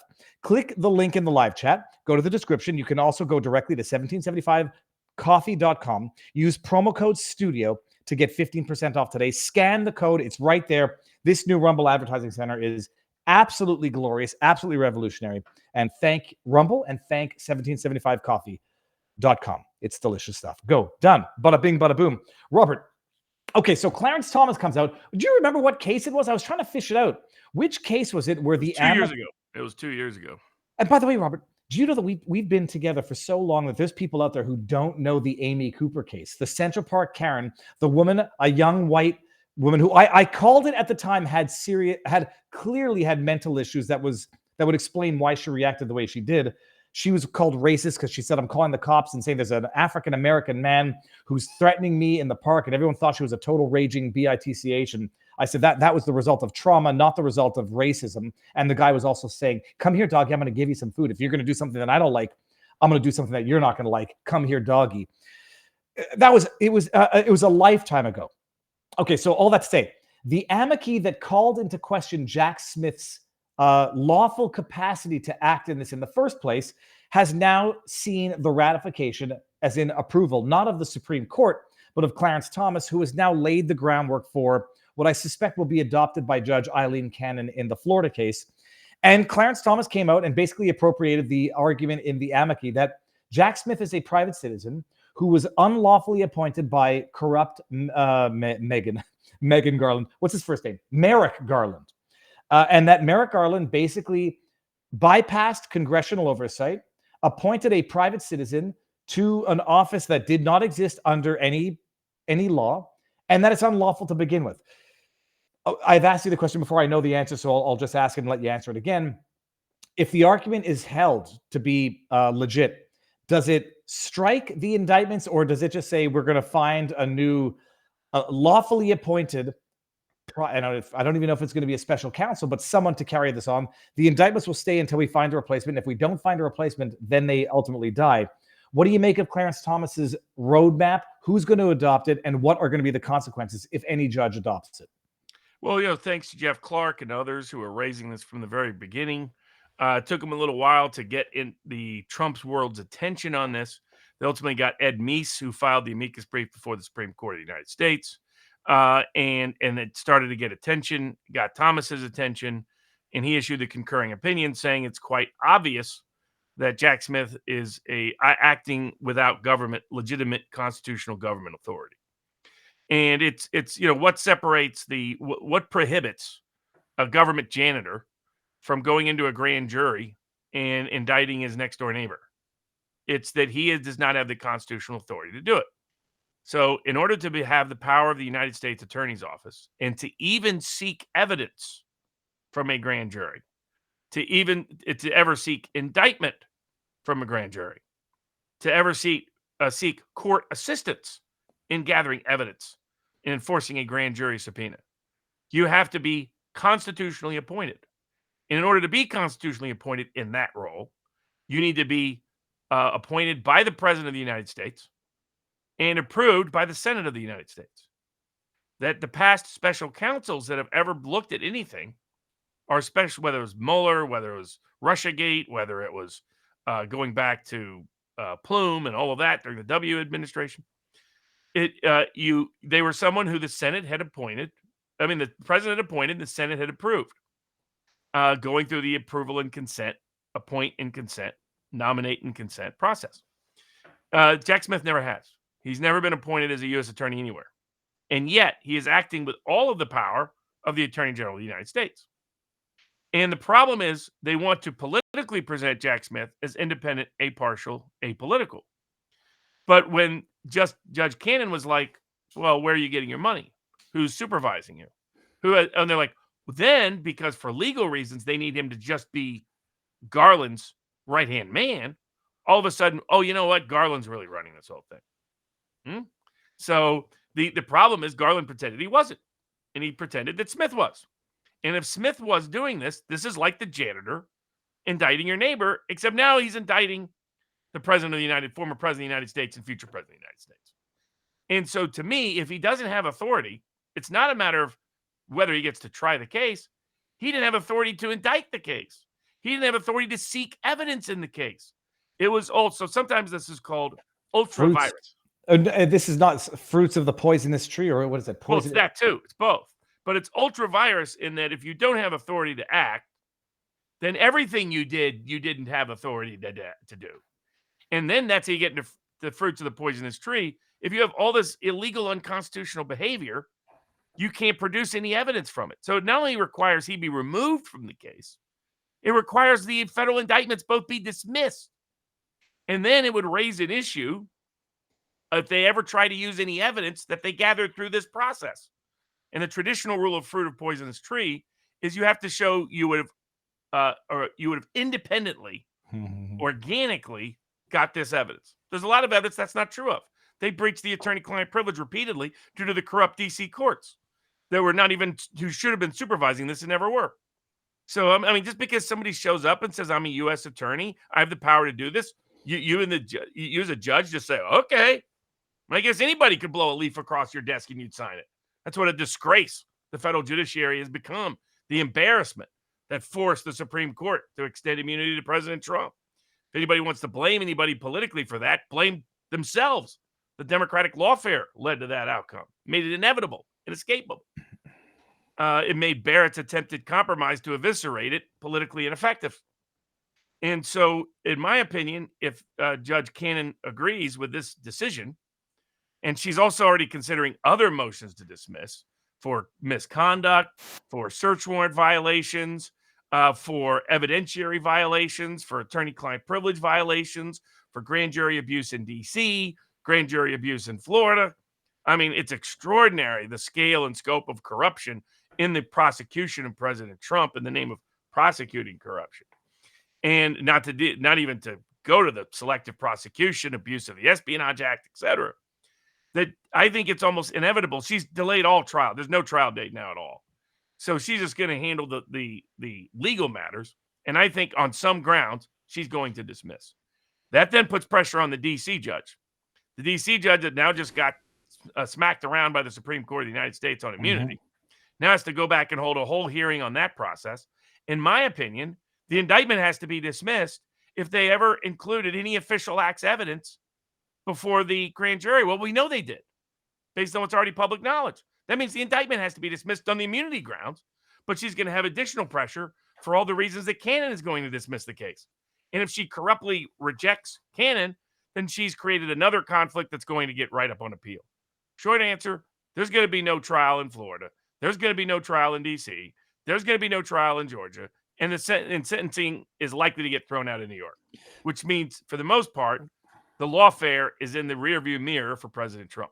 Robert, what of the people who, I won't mention any specific names, who pleaded guilty in Georgia, if it all gets tossed in Georgia? Now, Gouveia, his analysis was that all of these pleas are held, well, not in abeyance, but basically they will have no legal ramifications, no legal record after everything runs its course. But what of the ones who pleaded guilty in Georgia who will now see this turn out the way it's going to turn out in Georgia? So, I mean, the other cases may proceed, but I think it will be difficult. I mean, you already have the Georgia appeal issue of whether the prosecutor is a legitimate prosecutor. It's not going to be heard until October. So that case is slow paced anyway. But I think the case against Trump has to be dismissed. And then the issue is many of the Mark Meadows case should be dismissed. The case against Jeffrey Clark absolutely should be dismissed. It also raises questions about the D.C. bar prosecution of Jeffrey Clark. So they've cited evidence that concerns conversations and communications between the president and his staff and amongst each other, the Justice Department, which was specifically cited by the Supreme Court as being the kind of things that can never be evidence. Well, if they can never be evidence, then can't they never be evidence, right? Doesn't that mean that the debarment proceeding against Jeffrey Clark is illegal and unconstitutional and violates the president's immunity? And so even though the president himself isn't the subject of it, I mean, if you can completely circumvent the exclusion, the evidentiary exclusion of official communication by just indicting the recipient of it, by just trying to disbar and punish the recipient of it, then you completely eviscerate the principle and its protection, right? So it seems to me that there's a good argument that a lot of these lawfare cases are now unraveled. And it's all because they went too far politically and forced the courts out of political embarrassment to save the courts from themselves by extending these various principles. But I think the accumulative addition is that Trump can see the lawfare in his rearview mirror. But to the degree that there's any doubts, one of the last vestiges left is the gag order being imposed by the New York judge, which, while more limited, is not as limited as it should be. And that has been the preface and predicate for the state of Missouri to sue the state of New York in the Supreme Court of the United States for unconstitutional election interference. Now, before we get there, Robert, one last question. Judge Eileen Cannon, there were people calling for her impeachment because of her treatment of Trump in Florida, which it was not even pro-Trump. It was almost just borderline fair. She's now been given impeachment protection as a result of SCOTUS. She can dismiss everything that's going on in Florida, and good luck trying to impeach her. That's a fair assessment. Well, I mean, they can threaten to impeach her, but the Senate's not going to convict. So it's not a realistic political risk. Okay. And before we get to the next question, Robert, let me just do a bunch of Rumble rants. Nifranziel, Patriots.win wants to know, how far back does non-compos mentis invalidate Biden's actions? Real question. They'll never be able to invalidate anything he ever did, right, Robert? Like maybe. No. Okay. Then we got Kimmy B. Our government just helped France steal an election, and that's it. That's all, folks. It's not rocket science. It's 2020 all over again. Am I wrong, Barnes? Robert, what do you think? We'll see. Okay, we got Randy Edward. My understanding, presidential immunity is courts are to assume immunity, but plaintiff is free to appeal the ruling to SCOTUS for determinations extending innocent until proven guilty to executive. Yeah, we covered that. It's close enough. Contact Trump for a consultation meeting at Mar-a-Lago. He needs your opinion, says First Based. Visited Amos Miller's farm on the 4th. The atmosphere was much different than the last time I was there. Everyone seemed much happier. Amos was very confident for the future. Thank you, Robert Barnes. Space Target. Thanks, Viva. Found you this year thanks to Salty Cracker. Keep up the good work. Oh, I'm still kicking myself for last week. I accidentally sent our link in locals to Salty's chat and not ours. Wonder Writer 74. Viva and Barnes, have you heard of the Michigan Department of Agriculture is doing to the Nourish Co-op? Robert, have you heard that? Yeah, that's the case we've talked about. That's the Michigan co-op that was raided, ordered to destroy a lot of their food. It's the same pattern of what they did to Amos Miller.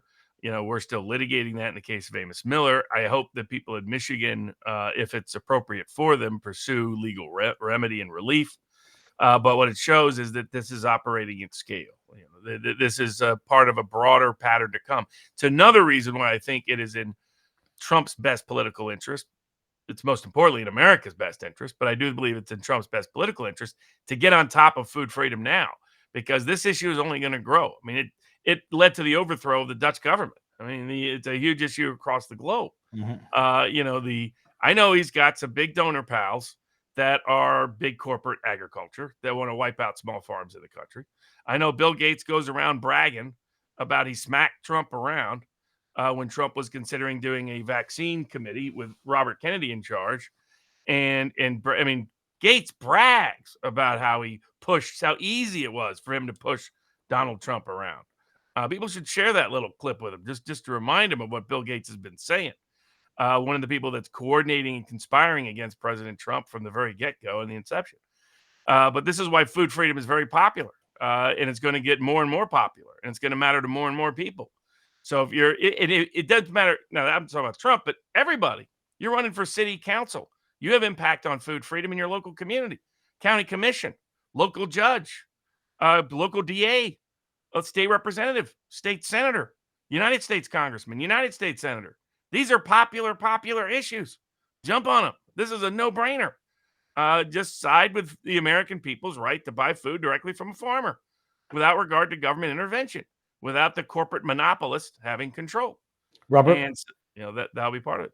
not that I'm fact checking you in real time. I want to hear what this guy said. You ever wonder what people who've actually met Donald Trump, especially powerful, successful people in American business let's hear beyond, who've Haven't heard had to this. try and interact with him because he's a leader of the free world? Just so everybody, this guy, I don't know what his name is. I forget what his name is. He's the biggest. He's the male version of Rachel Maddow, or as some might say, the other male version of Rachel Maddow. Let's say about those encounters behind closed doors.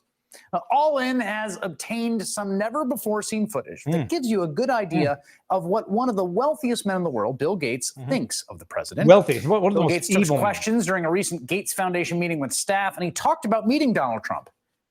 Here's what he had to say. I haven't heard this, Robert.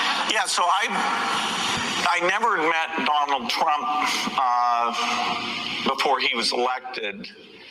There was a thing during the election where he and I were at the same place, and I avoided him.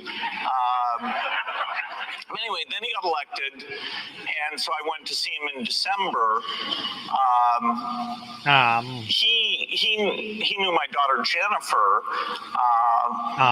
because Trump has this horse show thing down in Florida. In fact, he went up and talked to Jen and was being super nice. And then, like 20 minutes later, he flew in a helicopter to the same place. So clearly he had been driven away, but he wanted to make a grand entrance in a helicopter. Anyway, so when I first talked to him, it was actually kind of scary how much he knew about my daughter's appearance. But Melinda. Robert, first of all, I'm going to pause it here. Is this the clip? Yeah, it is. Okay. And second of all, I'm going to say a little confession through projection. Bill Gates is the one hanging out pally-pally with Jeffrey Epstein, talking about how he thinks Trump is noticing his fucking daughter. What a sick... You can see what a sneaky, nasty guy this is. But yeah. I'm sorry. No, I'm picking up. Oh, he knew so much about my daughter. What a weird thing to impute, to sort of, what's the word? Project onto somebody else. Okay, fine. Let's just hear where this goes. Oh God, I hate his voice. Okay, I'll shut up. Too well. Anyway, so I saw him at Trump Tower. I said, hey, science and innovation is a great thing. You should be a leader who drives innovation. And that conversation was about a broad set of things in energy, in health, in education. Pick things you want to do that are big. HIV vaccine, you could, accelerate that. Be associated with innovation. And then the second time I saw him was the March after that, so March 2017 in the White House. In both of those two meetings, he asked me if vaccines weren't a bad thing, because he was considering a commission to look into ill effects of vaccines. And somebody, his name is Robert Kennedy Jr., was advising him that vaccines were causing bad things. And I said, no, that's a dead end. That would be a bad thing. Don't do that. Both times he wanted to know if there was a difference between HIV and HPV. So I was able to explain that those are rarely confused with each other. Oh, but wait, there's more, including how President Trump talks about himself next. Robert, that's wild. What? Hold on, let me just escape and refresh. What year was that? That's 2017. Yeah. And so he's been taking credit in ever since then that he killed the Kennedy Commission on vaccines that President Trump had promised in the 2016 campaign. And so that's who Bill Gates is. He's also the number one purchaser of farmland in the United States of America, even though he doesn't believe in farming. Well, he's also the one whose wife divorced him because of his relationship with Jeffrey Epstein and the things that they were doing. So he's the leader on, if you wanted to look at the control grid, big tech, big food, big pharma, big Hollywood and big media, and et cetera. You don't find any single individual more at the center of it than Bill Gates. Bill Gates is big tech, Microsoft, et cetera. Bill Gates is big food. He has massive investment in it all over the place. He's the number one producer, or was the number one producer of alternative meats. In other words, not meat. He's the guy out there saying we need to get rid of cows. And if you want to talk about big pharma, He's the number one pusher of vaccines and pharmaceuticals, was number one pusher on all the COVID lockdown politics, number one pusher of the vaccines and the COVID vaccine mandates. This guy should be persona non grata. Enemy number one is Bill Gates of freedom in America. And he's still going out there bragging, and you can see all the snide shots he's taken at Trump over the years, and bragging that he was able to stop Trump from putting together the commission to investigate vaccines back in 2017. This is before before the COVID. COVID vaccine disaster. May have been all avoided had Trump kept his campaign promise, and he let people like Bill Gates weasel him, out of it. And this is a guy who backstabs him all the time, who tells swarmy, scuzzy lies about him on a regular basis. And so that's why food freedom is one of those issues, medical freedom, etc. These are very popular issues. More people should run on it. More people should campaign on it. We're seeing it as more universal. And what happened to that question in Michigan is going to happen more places. I mean, Idaho farmers are having to struggle for basic rights to water. Oregon farmers were almost going to be turned off until they brought a big political protest. European farmers had massive protests across the globe. We still have they're still trying to shut down Amos Miller in Pennsylvania. I mean, they illegally imprisoned 2 farm workers in Pennsylvania. They're going after other Pennsylvania farmers and the Amish on other issues. That every little thing in their lives is being looked at under a microscope. So, this is a top issue for freedom if you care about freedom, but it's also a political winning issue for somebody that's savvy and smart. I was just about to say something funny, but now I forgot my joke. It doesn't matter. I paused you before.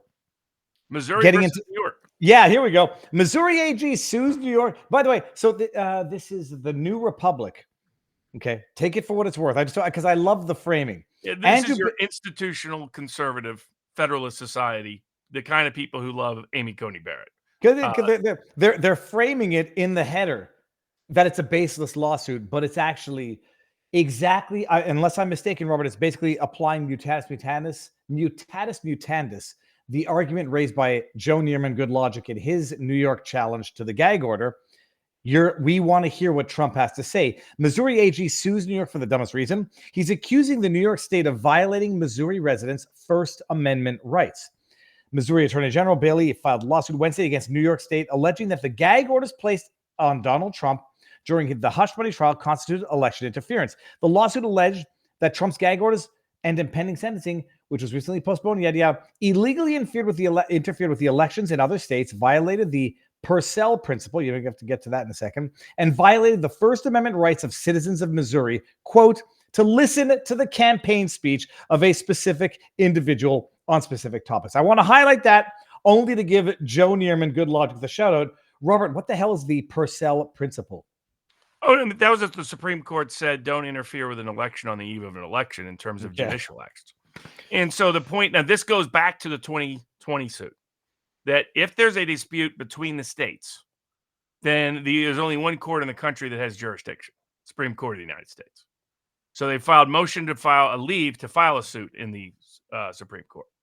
The Supreme Court dodged that one, in my view, incorrectly. We'll see if they dodge this one, but at least somebody is stepping up. And I understand election integrity sounds dumb to the National Republic. I understand the First Amendment sounds dumb to the National Republic because these William F. Buckley acolytes are part of the corrupt corporate establishment on the conservative side that just led to the implosion of the Tories in the United Kingdom. If you want to be out of power forever, listen to the idiots at the National Republic. They, in 2016, did a big Never Trump publication. I don't take any of them seriously. They're not serious intellectuals. They're political hacks, corporate whores. That's who and what they are. It's who and what they'll always be. And if you ever deal with them intellectually, they're inferior. They just are. That you talk to anybody that has real life experience, talk to a farmer, talk to a plumber, talk to a mechanic, talk to a ship worker. They are a lot smarter, though they don't got the fancy letters and the degrees, than the nitwits and midwits at the National Review. So the suit is, hey, you're the Supreme Court of the United States, you're the ones that have original jurisdiction. This is about the presidential election. So where else are we supposed to go to get remedy relief? Look at what the New York courts are doing. They're interfering in the election. They are prohibiting President Trump. So their first point on the Purcell principle is they're doing exactly what you Supreme Court said nobody should do. Nobody has the authority to interfere in an election on the eve of the election. Well, that's exactly what the state of New York is doing. And how are they doing it? Well, in Missouri, their electors are not bound. So their electors can vote for whoever they want. That they're not governed by the state's limitations. And those electors signed affidavits and declarations in support of the Missouri's action, saying they want to hear from President Trump, including on what is a very hot political question and his qualifications for the presidency, according to Joe Biden. Joe Biden says the New York case is what the reasons why you can't elect President Trump are. He's running $100 million worth of TV ads as we speak on that basis. And they're like, well, we need to hear President Trump's side. And the gag order prohibits him from presenting his side. And we're supposed to decide as electors whom we vote for. And we're being limited to make a critical decision in the Electoral College about who to vote for because of the gag order. So they're interfering with an election in violation of the Purcell principle. They're interfering with an election in violation of Article 2, which establishes this is how presidential elections are being done. They're trying to rig it by locking up one of the candidates and gagging him from being able to speak on the campaign trail during the campaign. And third, they're violating the First Amendment rights of the people of Missouri, who have a right to hear from the president about issues impacting the campaign and his potential presidency. And they're like, this is patent violation.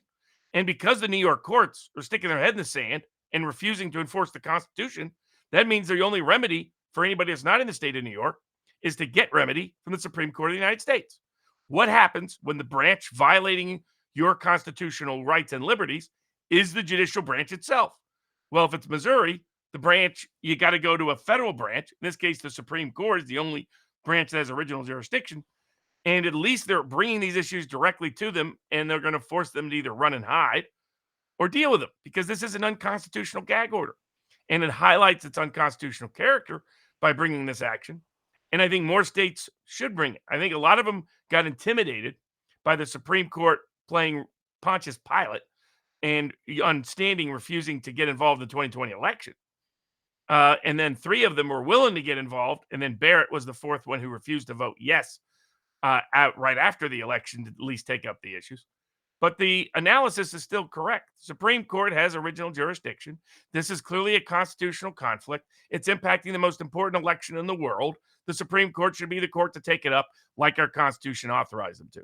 Do I think they will? No, I think they're cowards. But if they do, then the state of Missouri will win and this gag order will end. Robert, I put it on mute just because I'm screen recording the Bill Gates thing. I don't know if you can hear it because I think that it's a directional microphone.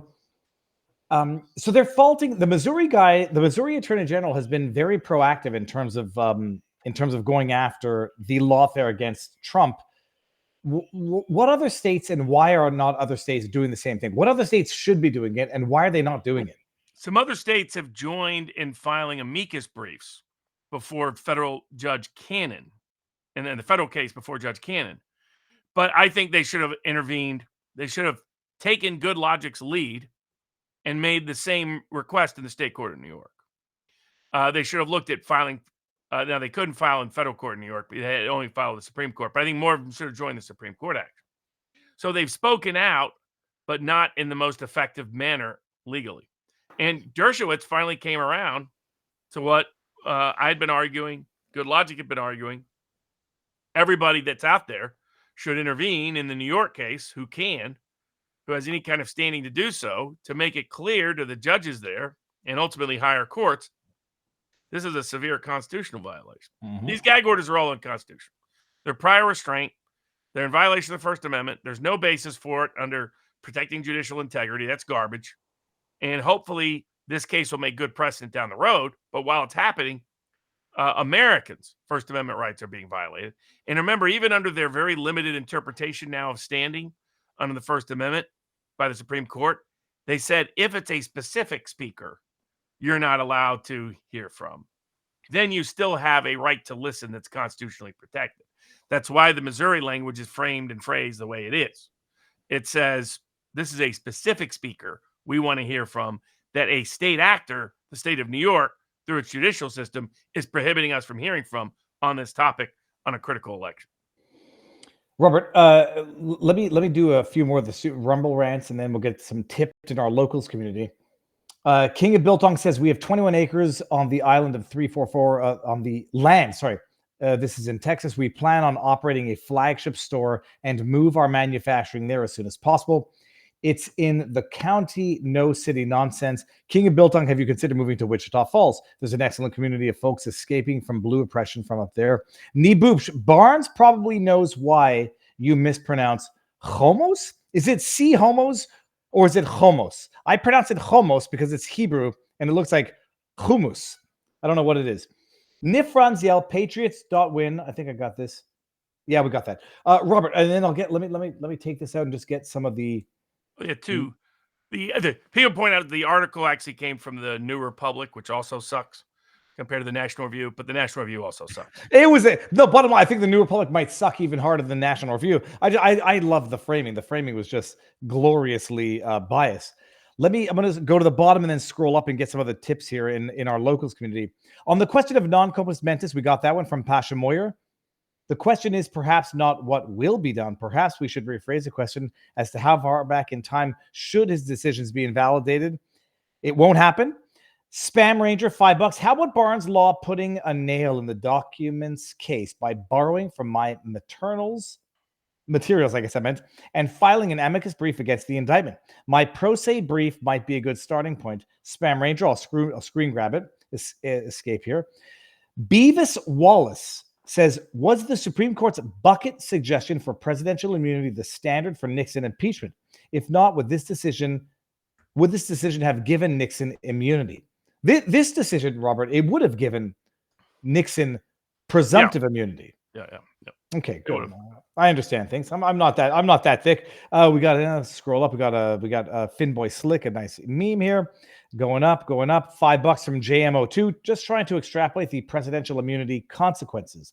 This means the president can't be impeached unless it's a high crime or misdemeanor, but the high crime or misdemeanor can use any official acts as evidence of high crimes and misdemeanors. So after this decision, when could a president be impeached? Or am I understanding it wrong?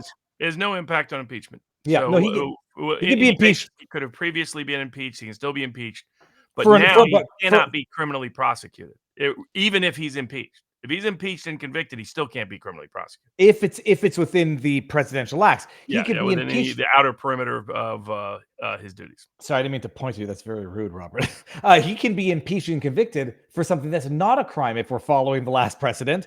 But then he couldn't be. I mean, not constitutionally. But then he certainly couldn't be criminally prosecuted for an impeachment that was not a high crime or misdemeanor or other high crime.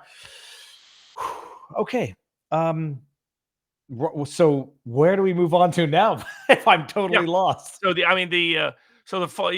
fallout is most of the legal lawfare will be over against President Trump, but that also means, like, people are still talking about indicting Biden when Trump gets in. No, that's not possible now.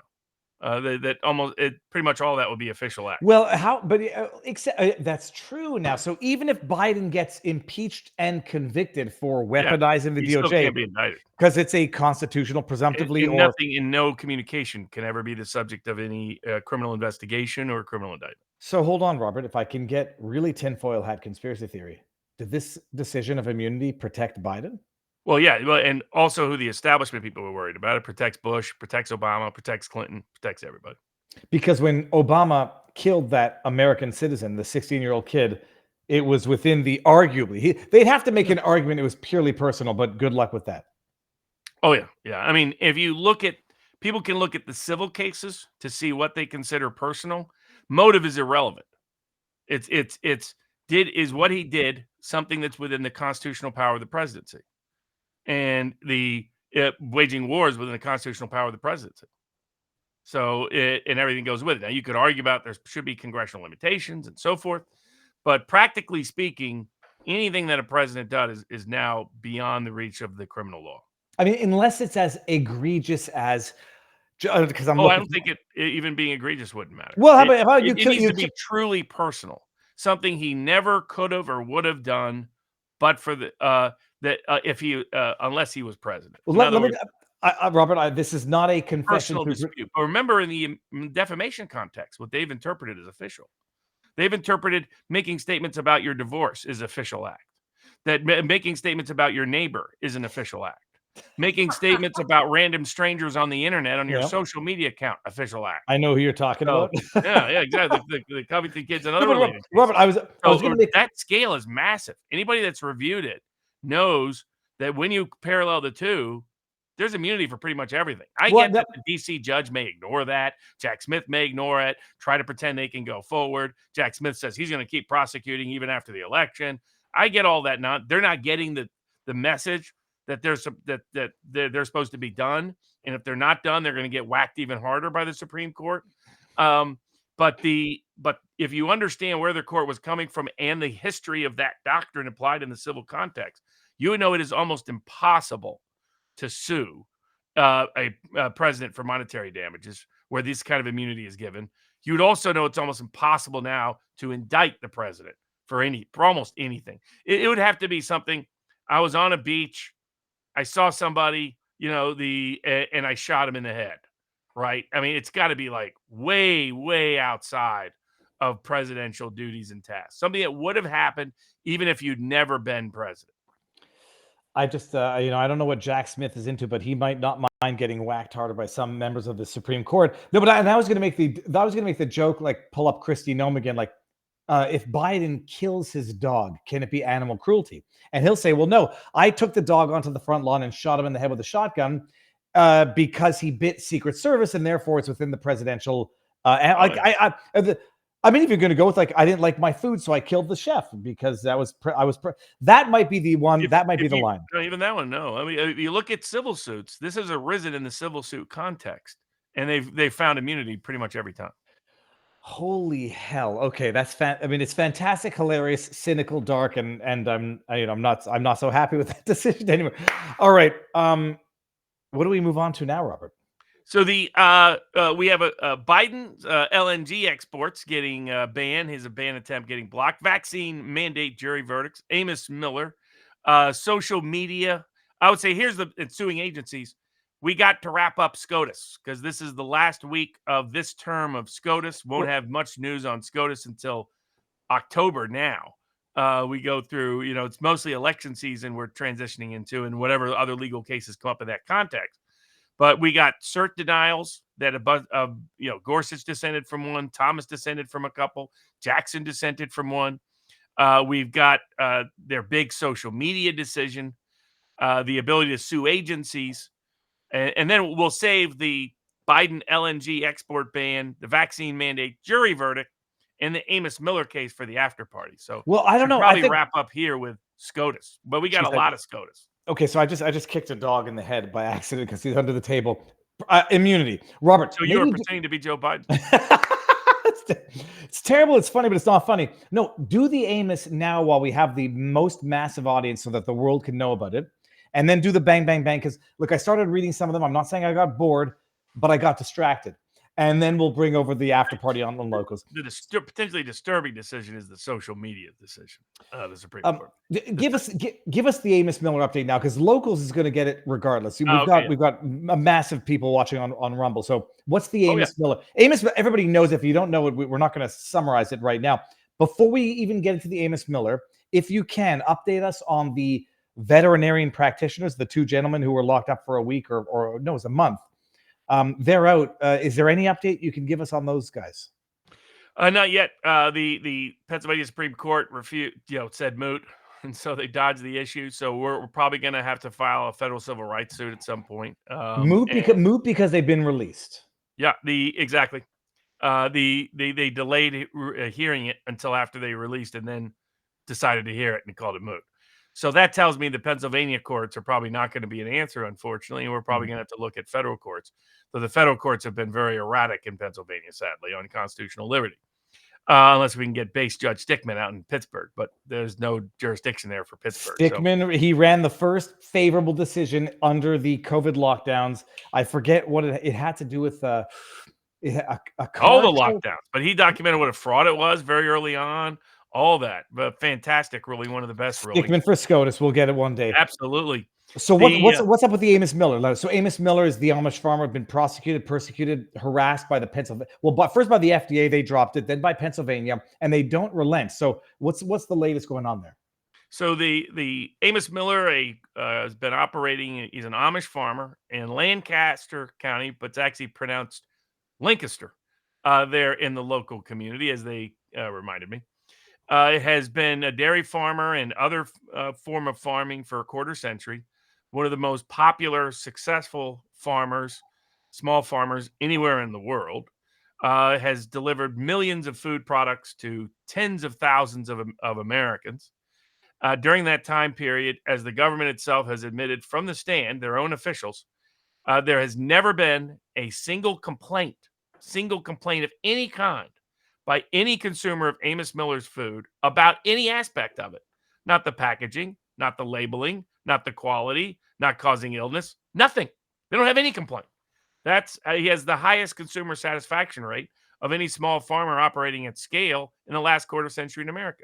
He's a fifth generation Amish farmer in Pennsylvania.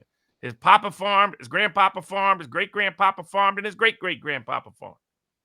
Despite that, the state of Pennsylvania has been waging a holy war against him for the better part of a year.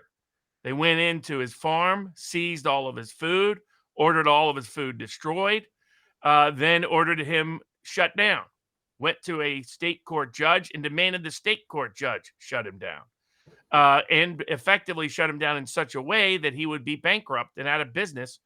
And they were making jokes in their internal emails and communications with them and some other outside agitators, some corporate whores that work at places like Penn State University, that they were showing Amos Miller, the Amish farmer, in handcuffs. They were going to bankrupt him. They were going to foreclose on him. They were going to take his farm, and they were going to put him in jail. So we have been fighting that case now for 6 months, the state case. Ultimately, we got the Pennsylvania Court of Common Pleas to reject the state of Pennsylvania's position as it related to food being sold outside the state borders. That he's still prohibited from selling within the state borders, but he is permitted to sell outside the state's borders because that's how the law actually reads in Pennsylvania.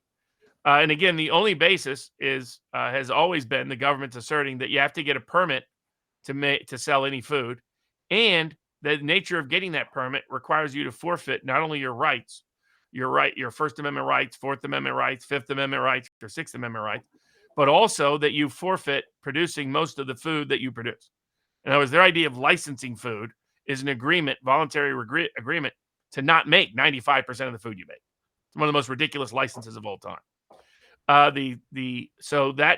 So we won in front of the judge. They went back and begged the judge to change his mind. He said no. Most recently, they went back and begged the judge to change his mind a third time, demanding that he shut down Amos Miller immediately. The judge turned that down this week. The judge said nope. The law and the court cases are all on the side of Amos Miller.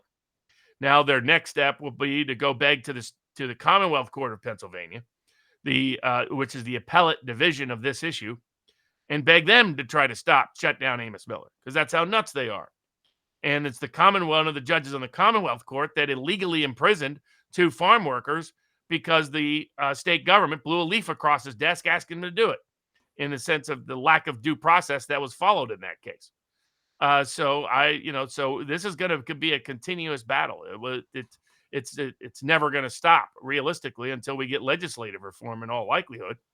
That even when the courts show them that they're wrong, even when the law overwhelmingly shows that they're wrong, even when the court of public opinion says they're wrong, they're going to do everything possible to prohibit people from using the Amish exit ramp of food freedom in order to be free from the Bill Gates dystopian control grid. And these bureaucrats are out of control in Pennsylvania, but they're not going to stop. And it's similar to the state of Michigan saw what Pennsylvania did. And what did they do? They go into the Nourish Cooperative, grab all their food, and order it all be destroyed overnight. The food they did not prove was in any way unfit for human consumption. This is why we need a right. We already have it, but since these bureaucrats are not respecting it, we need more direction from the legislative branches to make crystal clear that you have a right to get food directly from the farmer without government permission. In this case, what we're also currently litigating is that food destruction order.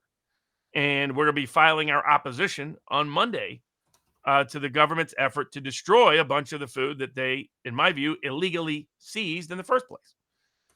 And like what they're doing in Michigan, it will be one of the first cases of food destruction ever litigated in Pennsylvania courts or in America. That this is very rare that this happens, but it's becoming real common real fast because they want a complete control of our bodies, control what food we're allowed to have access to, control what medicines go into our body. And by doing so, they own us. Government owns your body, your chattel. You're no different from a slave. It's the legal definition of a slave. And so that's what their goal is. And they're doing it by going after Amos Miller and the Amish community.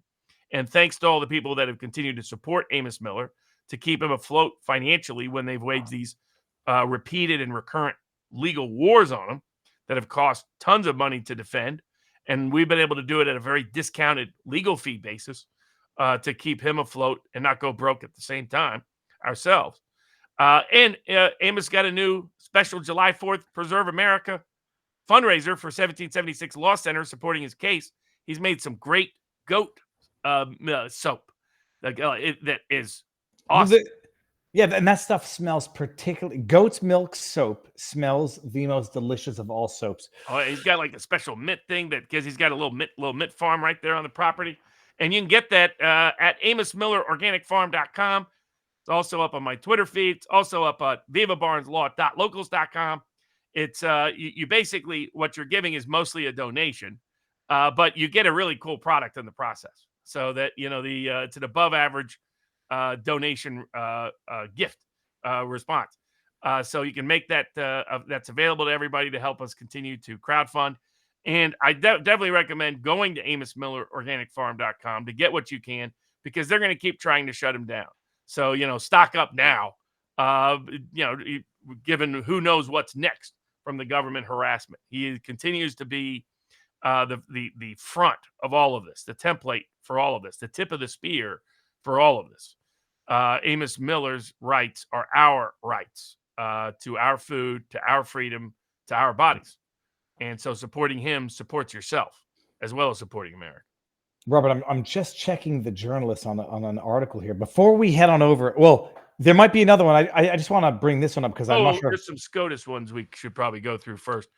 Okay. So maybe we'll save this. Read the headline. Radio station parts ways with the host who interviewed Biden with questions. She got fired after disclosing that they gave her the questions to read. And I'm not sure if she was fired because she violated ethics or because she released some information she shouldn't have. We'll get to that in the after party. Okay, so do the bang, bang, bang on the on the SCOTUS. Sorry, the SCOTUS. No, because I also had a tweet about Fetterman talking about how Joe Biden beat Trump's ass in 2020. So never mind that. Sorry, Robert. What are the other... Fetterman would know. I mean, Pennsylvania was ground zero for how to steal an election.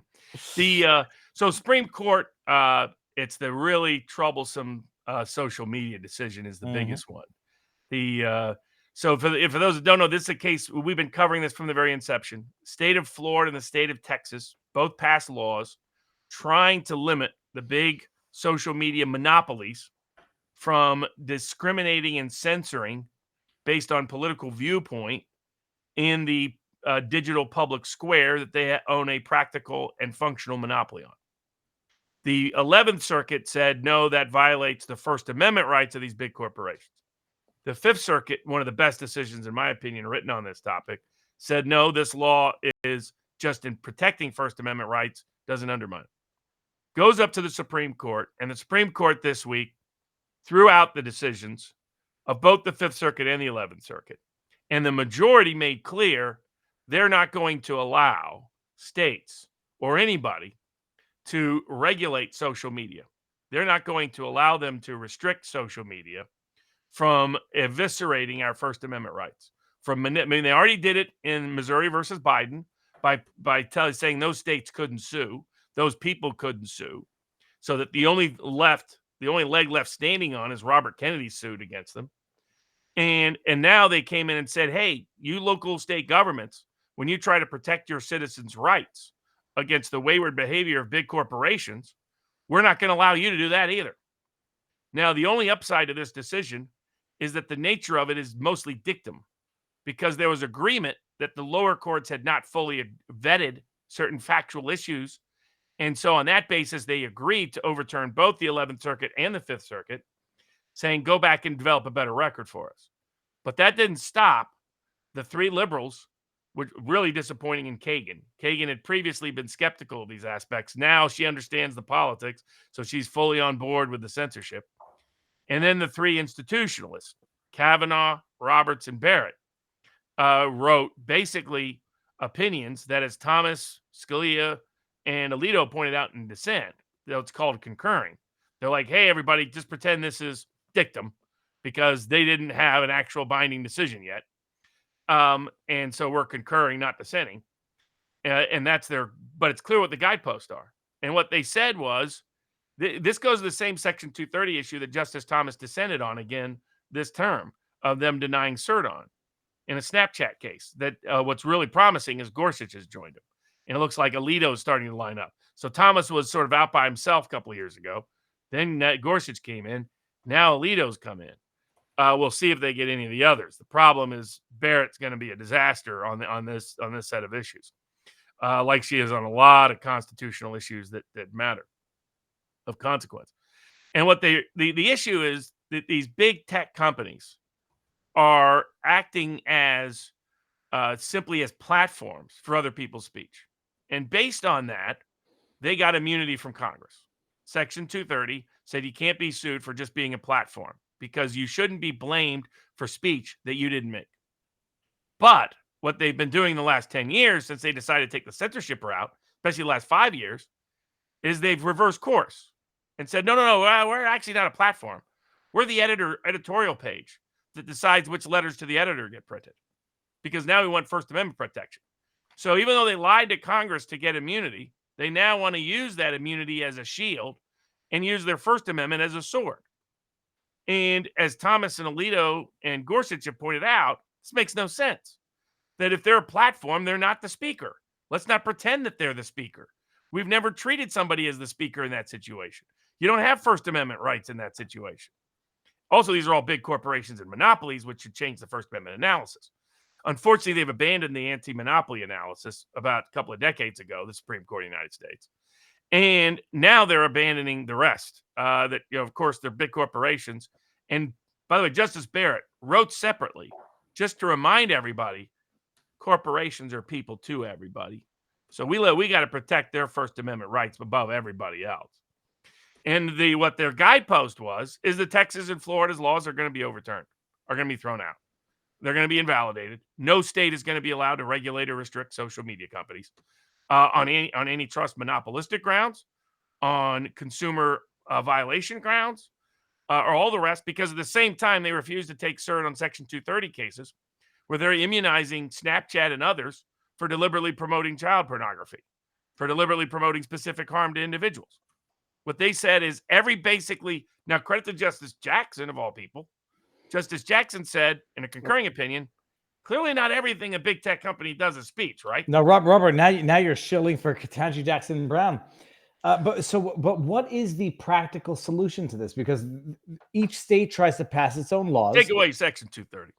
End of story. Here's what I have been proposing as a legislative solution now for 10 years. At least for the, sorry, I don't mean to point to you, Robert, at least for the 5 years that I've known you, it's the carrot and the stick. Yes, correct. So you go back in and change Section 230 and say you will be, and this was the original intention of Section 230, you will be immune from suit if you are a digital platform. First of all, only apply Section 230 laws of restrictions of any kind to platforms that are functional monopolies, right? You have to have more than half of the digital public square in your space, right? So it doesn't apply to little mom and pop operations or anything like that.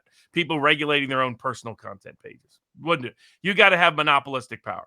But if you have, and we used to recognize that, when you have monopolistic power over the public square, you are a state actor. You're no longer a private actor, right? That should be one of the burdens that comes with being a monopoly. We shouldn't have monopolies, but if we're going to have them, that should be a precondition. It was the problem of the company town. Companies would buy up whole towns and prohibit labor petitioning, prohibit political activism, because they would literally own the public square. And we stopped this, and then the Supreme Court reversed itself about a half century ago. Some state courts have gone forward with it in California, but they've refused to apply this to big tech. So take Section 230 and say, for these big social media monopolies, here's the deal. You can keep immunity for anything that happens and any way your platform is used. However, only if you comply with making it censorship free and viewpoint political discrimination, right? The things that are outside of First Amendment protection are still outside of First Amendment protection, but codify First Amendment protection and use it as the carrot. And the stick is if you don't do that, you're no longer immune and you can be sued into oblivion. And that's how you can get it done. That's now the only solution. State legislatures will not be allowed to regulate. The courts will not be allowed to cabin or control. Supreme Court's made it clear. Social media immune, big tech immune. Nobody can sue. Maybe Robert Kennedy's suit manages to go forward in Louisiana. That's the only hope in that context, to at least stop the collusive government aspect. But it's now clear because Roberts, Barrett, and Kavanaugh, the institutionalists, have taken, unsurprisingly, the corporatist position. They care more about protecting big corporations than they do individual rights, and we're now getting sadly, one of the blowbacks from it is in this space, meaning the remedy is now shifted to the federal legislative agenda is the only place we can go now. Robert, let me read a couple of tips in our locals community. Coram Mobile, $10 says, keep up the good work. Tip for Amos Miller, representation. All the best from the UK, an avid follower of all your good work. Ollie J. I'm starting to believe that all of these ludicrous charges against Trump were intentional, designed for the Supreme Court intervention to protect Biden, Obama, Bush, and the Clintons. This has nothing to do with Trump. Protect the deep state at all costs. Can't disagree with that. Patty F. Weber, $100, says, thank you, Robert and David, for all of your wealth of information you share with us. No questions today, only a tip. Thank you very much, Patty. And we got P. Hans. Patriot Front is the Antifa of the right. Can I pretend they don't exist like the left thinks of Antifa? Let me scroll up here. Robert, I want Georgia trial to go forward so we can get the discovery and prove the election was grossly fraudulent. Denise Santu. Robert, at the risk of asking that question, because I've seen a number of people ask that same question, that if the Georgia trial were to go forward, it would prove the election fraud. What do you say to that, or at least to assuage the concerns that I'm not following that because of that concern, but would that have happened? Well, I mean, the amongst people that are not within direct Trump circle, that case will go, potentially forward unless it gets replaced with the prosecutor. But there's a high risk they're not allowed to present the evidence. So that the people assume the evidence would be presented. There's a high risk that would not happen, unfortunately. So it depends on whether the case go forward, who defends it, but it's not a guarantee. Okay. And nobody wants to risk their criminal liberty on proving a point if they can avoid it.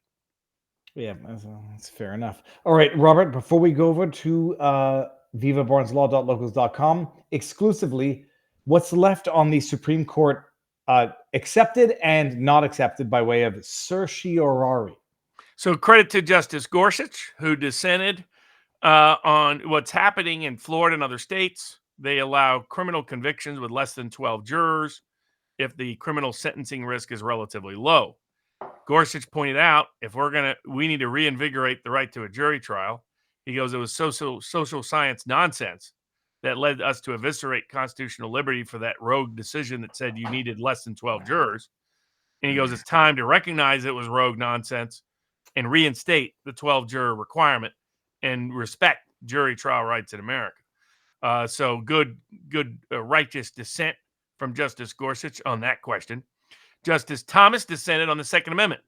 Remember, in New York, they banned so-called assault weapons on the grounds that they're militaristic, and something that's militaristic isn't within the arms permitted under the Second Amendment, which is absurd. It's ahistorical, unconstitutional. The Supreme Court dodged taking the issue at this stage on procedural grounds that it's early and premature, and they'll wait till there's a better evidentiary record. Thomas wrote, well, just remember, everybody, this is clearly unconstitutional.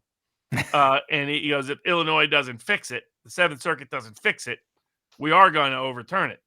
Pointing out, of course, part of the point and purpose of the Second Amendment was to make sure the power of the state was given to the individual in its enforcement, namely its military power. That's why it's connected to militia. It's not constricted by militia. That's why the militia provision is also added.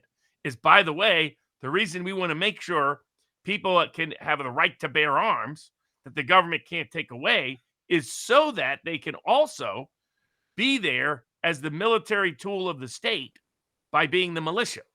The thought process was, if the tools and means of violence were in the hands of ordinary people, it restricted the capacity of government to abuse power. Hence the opposition to standing armies also at the time. And so the idea that something that's militaristic is the one thing excluded is laughably absurd. But credit to Justice Thomas for his dissent. Hopefully that predicts they will step back into the Second Amendment when they need to, because the Seventh Circuit Illinois Supreme Court decisions have been absurd that have been issued so far. From for refresh my memory, the circuits, how many circuits are there, and which geographic areas do they cover? So there's more than 11, but there's the First through the 11th Circuit. Then there's the D.C. Circuit and the Federal Court of Claims. Okay. So technically, unlucky 13 is how many federal courts there are. Okay. At the appellate level. Another good dissent from a denial of cert came from Justice Jackson, who dissented from the deferential review in habeas proceedings, federal habeas proceedings of state criminal law. It was a case where a prosecutor, there's something called Batson that says when the government's acting, you can't racially discriminate. That's the 14th Amendment. And in the prosecutorial context, it's you can't pick jurors because you don't like the race that they are. And this prosecutor really didn't like that rule. He was like, well, I'm going to strike all the black people. I don't like the black people on the jury, Judge. Strike off the list, not hit them. Unconstitutional. He's like, well, that's ridiculous. I don't buy that. And so ultimately the judge only overturned some of his decisions, left in a lot of the problematic decisions, and the Georgia state courts allowed it. And then the 11th Circuit, of course, allowed it because the so-called conservatives on the bench have all been about eviscerating the Constitution if it means helping a criminal defendant. And Justice Jackson is right, saying this deference is preposterous and is anti-constitutional. Credit to her. And racial discrimination in jury selection is still a massive issue. And it works both ways. There's racial discrimination against whites. There's racial discrimination against everybody based on race. It's prosecutors breaking the law, and they've been getting away with it for too long. But so what would be the practical solution to that? You have to bar names, race, identities, and just have jury selection be totally anonymous? That's interesting. I'm going to steal that next time around. Actually, I hadn't thought about that. Because typically, the way the prosecutors get away with it is they find something out about the juror that they can claim as their excuse. Oh no, it's nothing to do with their race, Judge. I just don't pick jurors who wear purple to court. That's fine. Yeah. No, crap like that. Stuff is racially motivated. So that's how they usually get away with it. And then a lot of judges, they get enraged when you even raise it. Like, oh, Judge, I think that's racial discrimination. How dare you? They'll attack you personally as counsel to try to discourage you from raising it. They do that a lot in jury selection. They try to fix the jury to be pro-prosecution and then get mad when you expose them for doing it. Another good dissenting opinion from a denial of cert, Justice Thomas again, pointing out that they've taken out two prongs of the administrative state. They've actually three prongs. They've taken out the administrative state's ability to legislate, replace the legislative branch of government on major questions. Did that last term. This term, they took out two more. They said they took out their ability to create new rules by claiming they're interpreting old ones with discretion, and to replace, in that case, replacing the legislative branch. And then that's the Chevron deference decision. And then they also took away their ability to replace the judicial branch on Chevron deference by saying we're no longer going to defer to whatever your opinion is, and we're interpreting the law, and took away their power to strip jury trial rights from people by making them administrative trials instead if it was an issue that arose at common law as a jury trial. The Justice Thomas said it's time to finish it up. He goes, when Congress gives a ridiculous amount of discretion to a regulatory agency, we should say that is unconstitutional delegation of legislative authority. Congress can't say, we don't want to have Article 1 authority. We're going to give it to Article 2, Article 3. We're either going to give it to the courts or to the executive branch. Can't do that. Constitution gives it to you, legislative branch, nobody else. And in OSHA's context, he's like, pretty much everything they do is unconstitutional derogation of legislative obligation of the legislative branch. So credit to him on that decision. And now it's not binding because he just dissented from cert, but that is the next step of stripping the administrative state of its unconstitutional authority. And then last but not least was Section 230. Thomas and Gorsuch joined together saying it's absurd that we're giving these platforms immunity, whether or not they're just platforming people or speaking themselves. Because let's stop pretending if they're being a platform, they're not speaking. So we shouldn't give them First Amendment protection. And if they are speaking, we shouldn't give them Section 230 protection because that's not what Section 230 meant. The Supreme Court didn't take up the case, so it was a dissent from denial of cert. But it shows the legal direction we need if we're going to restore the digital public square back to the people. Robert.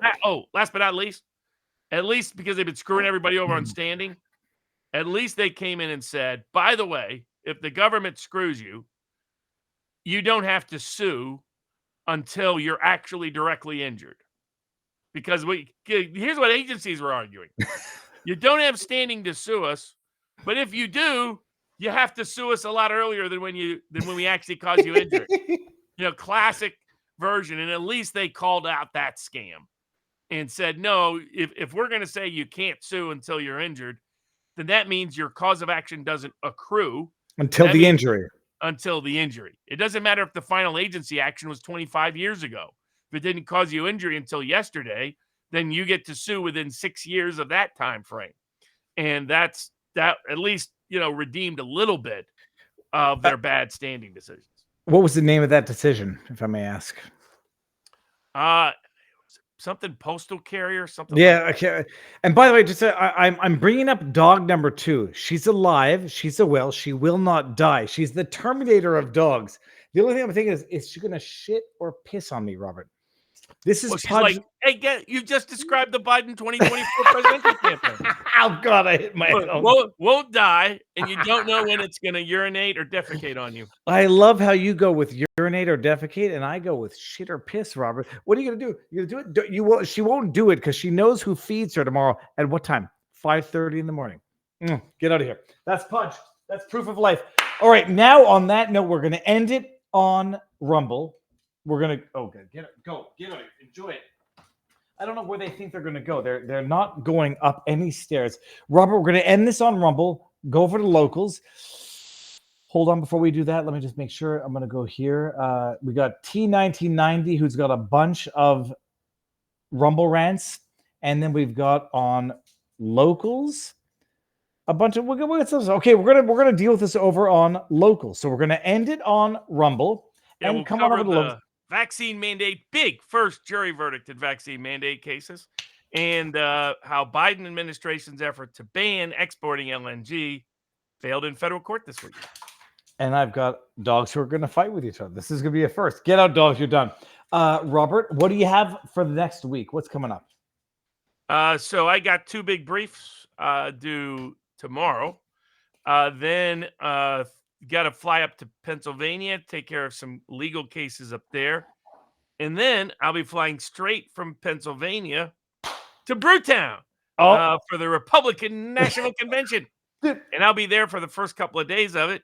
Then I got to fly back to Pennsylvania, and then I get to fly back to Vegas. But Viva and I will be live covering the RNC from not this Monday, but next Monday, a week, Tuesday and Wednesday.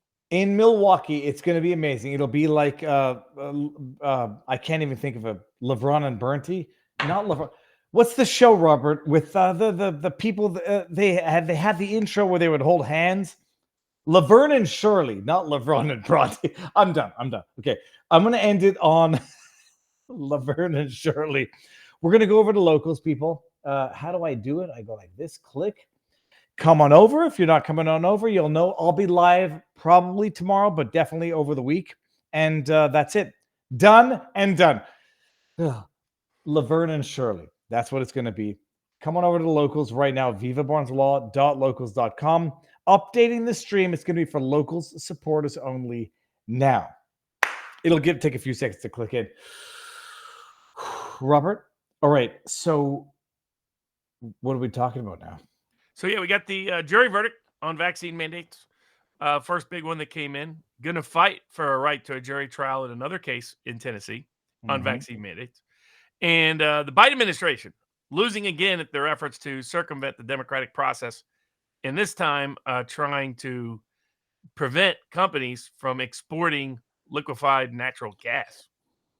Let's start with the LNG, liquefied natural gas, because that might have something to do with the pipelines that were mysteriously blown up, and we never found out who did it. What's the story, Robert? So what happened is the Biden minute. So the National Gas Act regulates this, and it basically promotes the export of natural gas, and it gives the executive branch limited limitations. It says you're supposed to expeditiously provide licensure for them to do so, and that you can only deny it if it's in the public interest. And for a half a century or more, that's been interpreted as, it goes to the supply issues, rate issues, national security issues. Well, because of the environmentalist demand, the administration, wanting to salvage some support amongst younger voters, decided a tool they could do so is to suppress natural gas and fossil fuels in general. And one way they went about doing so was basically prohibitively and presumptively banning the export of new liquefied natural gas if you didn't already have a permit. And so they brought suit, and the federal court was like, that's actually not what the law says. The law says you're supposed to expeditiously expedite it. You're doing this unilaterally. You're doing this without going through notice and comment under the Administrative Procedures Act. You're doing this to people that are directly causing harm to states in two different ways. They're losing economic activity in their state, and they're losing taxation capabilities in their state. And it's increasing cost to their ordinary consumer in their state for energy related to this because of how it impacts global rates. And they consequently, since you didn't follow the law, you didn't follow the procedural aspects that you're supposed to go through, you violated the Administrative Procedures Act, and they have standing to sue because they're directly injured in loss of remedy and loss of relief. And so consequently, another administrative agency's attempt to circumvent constitutional constraint, circumvent statutory congressional constraint, failed in the federal court, so that LNG they'll have to expedite those applications so that it can go back to where it was, which is helping economic activity and reducing price points by doing so, and more importantly, limiting the abuses of the administrative state. I think it's like the 12th different time the Biden administration has been caught doing this. And luckily, they were correctly caught and punished for it. We never found out who blew up the Nord Stream pipeline. Oh, everybody knows who did it. It was the United States government. So it'll just never be publicly admitted and acknowledged except by implication. And hypothetically, let's just say Trump gets into power. Does he get to investigate who did that? Oh, absolutely, he could. Absolutely. And he should even recommend that he will take that under consideration. He'll probably use it partially as leverage to try to get something done quickly on the Ukraine war. That's what he's promised. He said he will, once elected, he will have a peace deal with Ukraine before he's even inaugurated. So let me stop you there. Would that not be a violation of the whatever is the act? They can try to do that, but it's not supposed to be impacted by the Hatch Act. Is not supposed to be relevant to the and its other related laws. There's another one that I'm blanking on at the moment that is to presidential transitions, but that won't necessarily stop them from trying it anyway. Okay, well, so impeachment 3.0, Robert. Okay, what else? Big jury verdict out of Chattanooga, Tennessee, my hometown. Woman fired at Blue Cross Blue Shield, went to the jury, sought economic damages, which was all of the back pay she hadn't made. Why was she fired? She was fired for, I want to say, COVID. She made a religious objection to the vaccine. Blue Cross fired her anyway. So she sought full lost wages, not just the lost wages reduced by what she could have made in the marketplace. The jury could have made that determination. They decided to give her maximum lost wages of about almost $200,000, $10,000 in compensatory damages for just having to go through the hassle of it all, and $500,000 in punitive damages, which is a sign that jurors do not like what corporations did in the vaccine mandate context and the discrimination they did. Should be well, after that decision came down, Tyson argued to the federal court in the case we just won summary judgment on liability on, that the damages section of the case should not be determined by the jury. They're interpreting the Tennessee law to not allow for a jury trial. So we're now having to brief that question because now they're starting to get the message that vaccine mandates and discrimination related to it is not popular with the ordinary person who's going to sit on these juries. It's so bad. You got a brief to get justice. All right. Okay. Awesome. What else? That's it. That all we have is the questions now. So hold on. Let me go to the questions here. We got, okay. I'm going, hold on. Did I get everything in Rumble? T1990 said it was actually because those, I'm aggregating a number of $1 chats together just to make it, we're going to get it up here. It was actually because those companies committing those abuses were paying off politicians to put onerous laws and regulations that made it impossible for 99% of the population to compete. Because it has been a problem for a century, it's time to start limiting the government's ability to dick under in the economy because of the truth that 90% of the regulation that is protecting the company. Yeah, it's lobbying. That's what it's getting at. It's lobbyists are the ones buying off the government. There's no question about that. If we go back to vivabarneslaw.locals.com, Robert, are you still betting Biden is staying? Okay, Robert, I got this question myself for you. This is from Brad Crockett. Are you still betting Biden is staying in the race? Because many people with inside sources, quote, are saying otherwise. Robert? Well, if you were at sportspicks.logos.com, you would have made money on the French elections if you had access to those betting markets. You would have made money on the UK elections. You would have made money on the Republican primaries. You would have made money on the Democratic presidential primaries. And we have up, and have since last week, a recommended bet on whether Biden will resign before his term is out, whether Biden will be the Democratic nominee, whether Biden is a good investment in the current political markets with the implied odds of his presidential ambitions.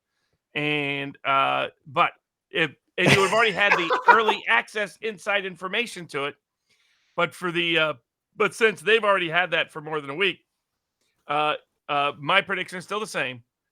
Joe Biden will be the Democratic nominee in November. And by the way, I won't disagree with you on this because my bet, nobody comes to me for betting advice, Robert, nor should they, nor will they ever.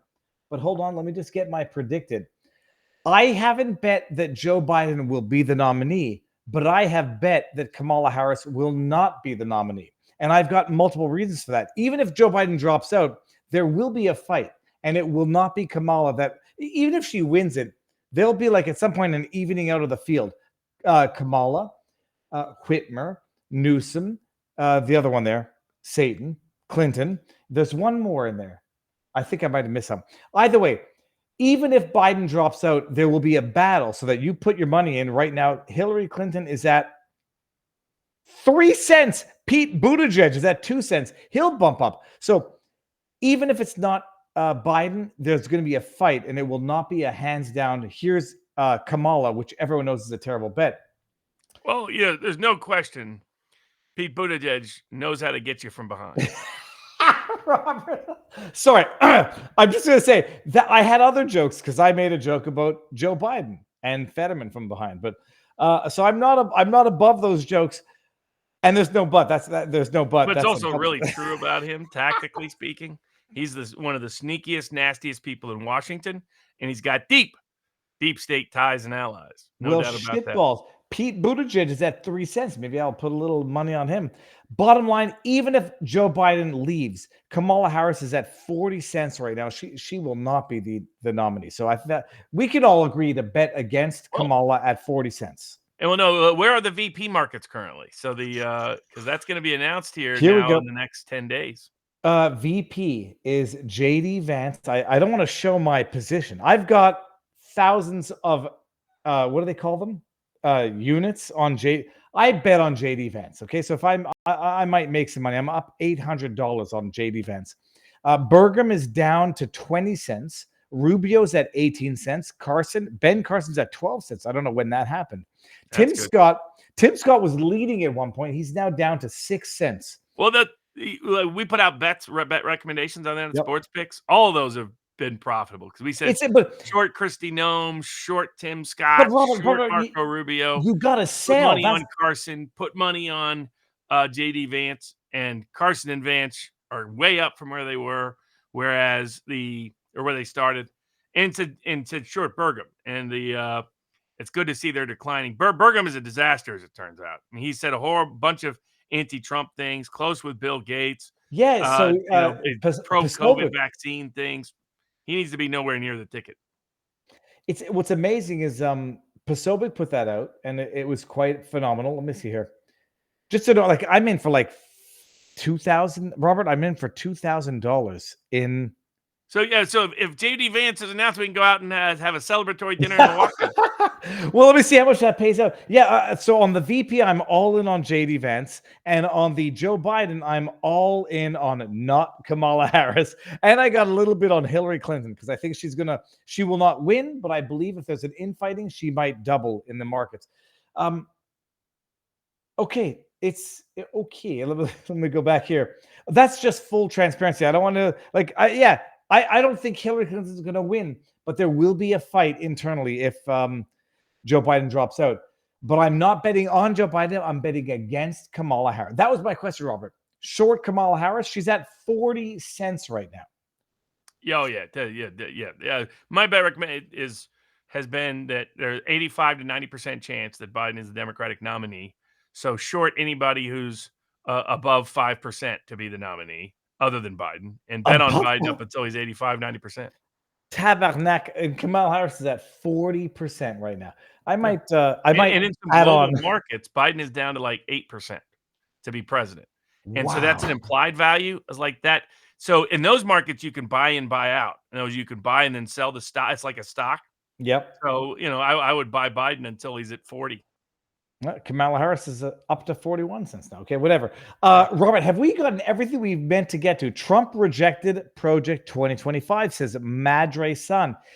He distanced and disagreed with. He said, "I have nothing to do with them." There was just no need to highlight it in the way he did. Well, the interesting thing that you said is like he distinguished himself from Project 2025 in a way that he didn't to the other people there. What are they called? The Proud Boys or the Oath Keepers? Which one was it? Proud Boys. But like Federalist Society, he generally doesn't let himself get taken on that. Mm-hmm. And what that was is a sign of the people inside his campaign who are waging war on the populist wing of the party to get him to say that. And that was my concern is, Amanda Milius highlighted it right away and said, okay, this is a problem. And she's one of Trump's deepest loyalists. So it just showed that, we still have, for those that are in the Trump camp on the populist side, it's an ongoing struggle. What is I'll ask the question I know everybody's asking. What's the best way to reach him? Tweet and tag him? Tweet and tag his allies? Media. Yeah, that's it. Social media and targeting his allies. Because there is actually not just making sure those people get the message as much as possible. And that's where it helps. I mean, I know he got the 1776 Law Center polling data because it was shared with him by a big money guy at the big tech fundraiser out in San Francisco, out in the Bay Area. So about how popular financial freedom, political freedom, medical freedom, food freedom are. And they'll just be watching to see how much he absorbs those. But I think it was in part of that these insiders were like, go out and reject Project 2025. Because I don't think they liked him embracing crypto, for example, because they're anti-crypto. But mostly what they care about is purely grifting to get their people a paycheck afterwards. I know you partially answered it, Don Jr., but also it's kind of annoying to tag people, and I don't do it, but I have private discussions. If you're going to tag you it, can comment on their YouTube or Rumble pages, reply in the reply threads on their social media. You know, that sooner or later that does tend to work in aggregate. Okay, I like it, Well, Robert. it gets to them. Well, what he does with it is a whole other story. No, that That's it tough. reaches. But at least he hears it. All right. What do you have tomorrow? And what do you have? Well, we already talked about that, but Yep. Okay, we are going to Back say to our the grindstone. Jeez, and we will see each other in T-1 week. Locals, that's all we're on right now. Like, share, you know what to do. Whatever. Bottom line, I'll be live tomorrow. Bourbon with Barnes throughout the week. It'll depend. Probably maybe Tuesday, maybe not. It depends on when I got to travel. Okay, bottom line, there'll be stuff on Locals. There will be stuff on Rumble and YouTube. So stay tuned. Robert, you and I will talk for a bit afterwards. We've got some questions. I got some questions. And I will see you in a T-1 week. Locals, enjoy the night. We will see you tomorrow. Peace out, people.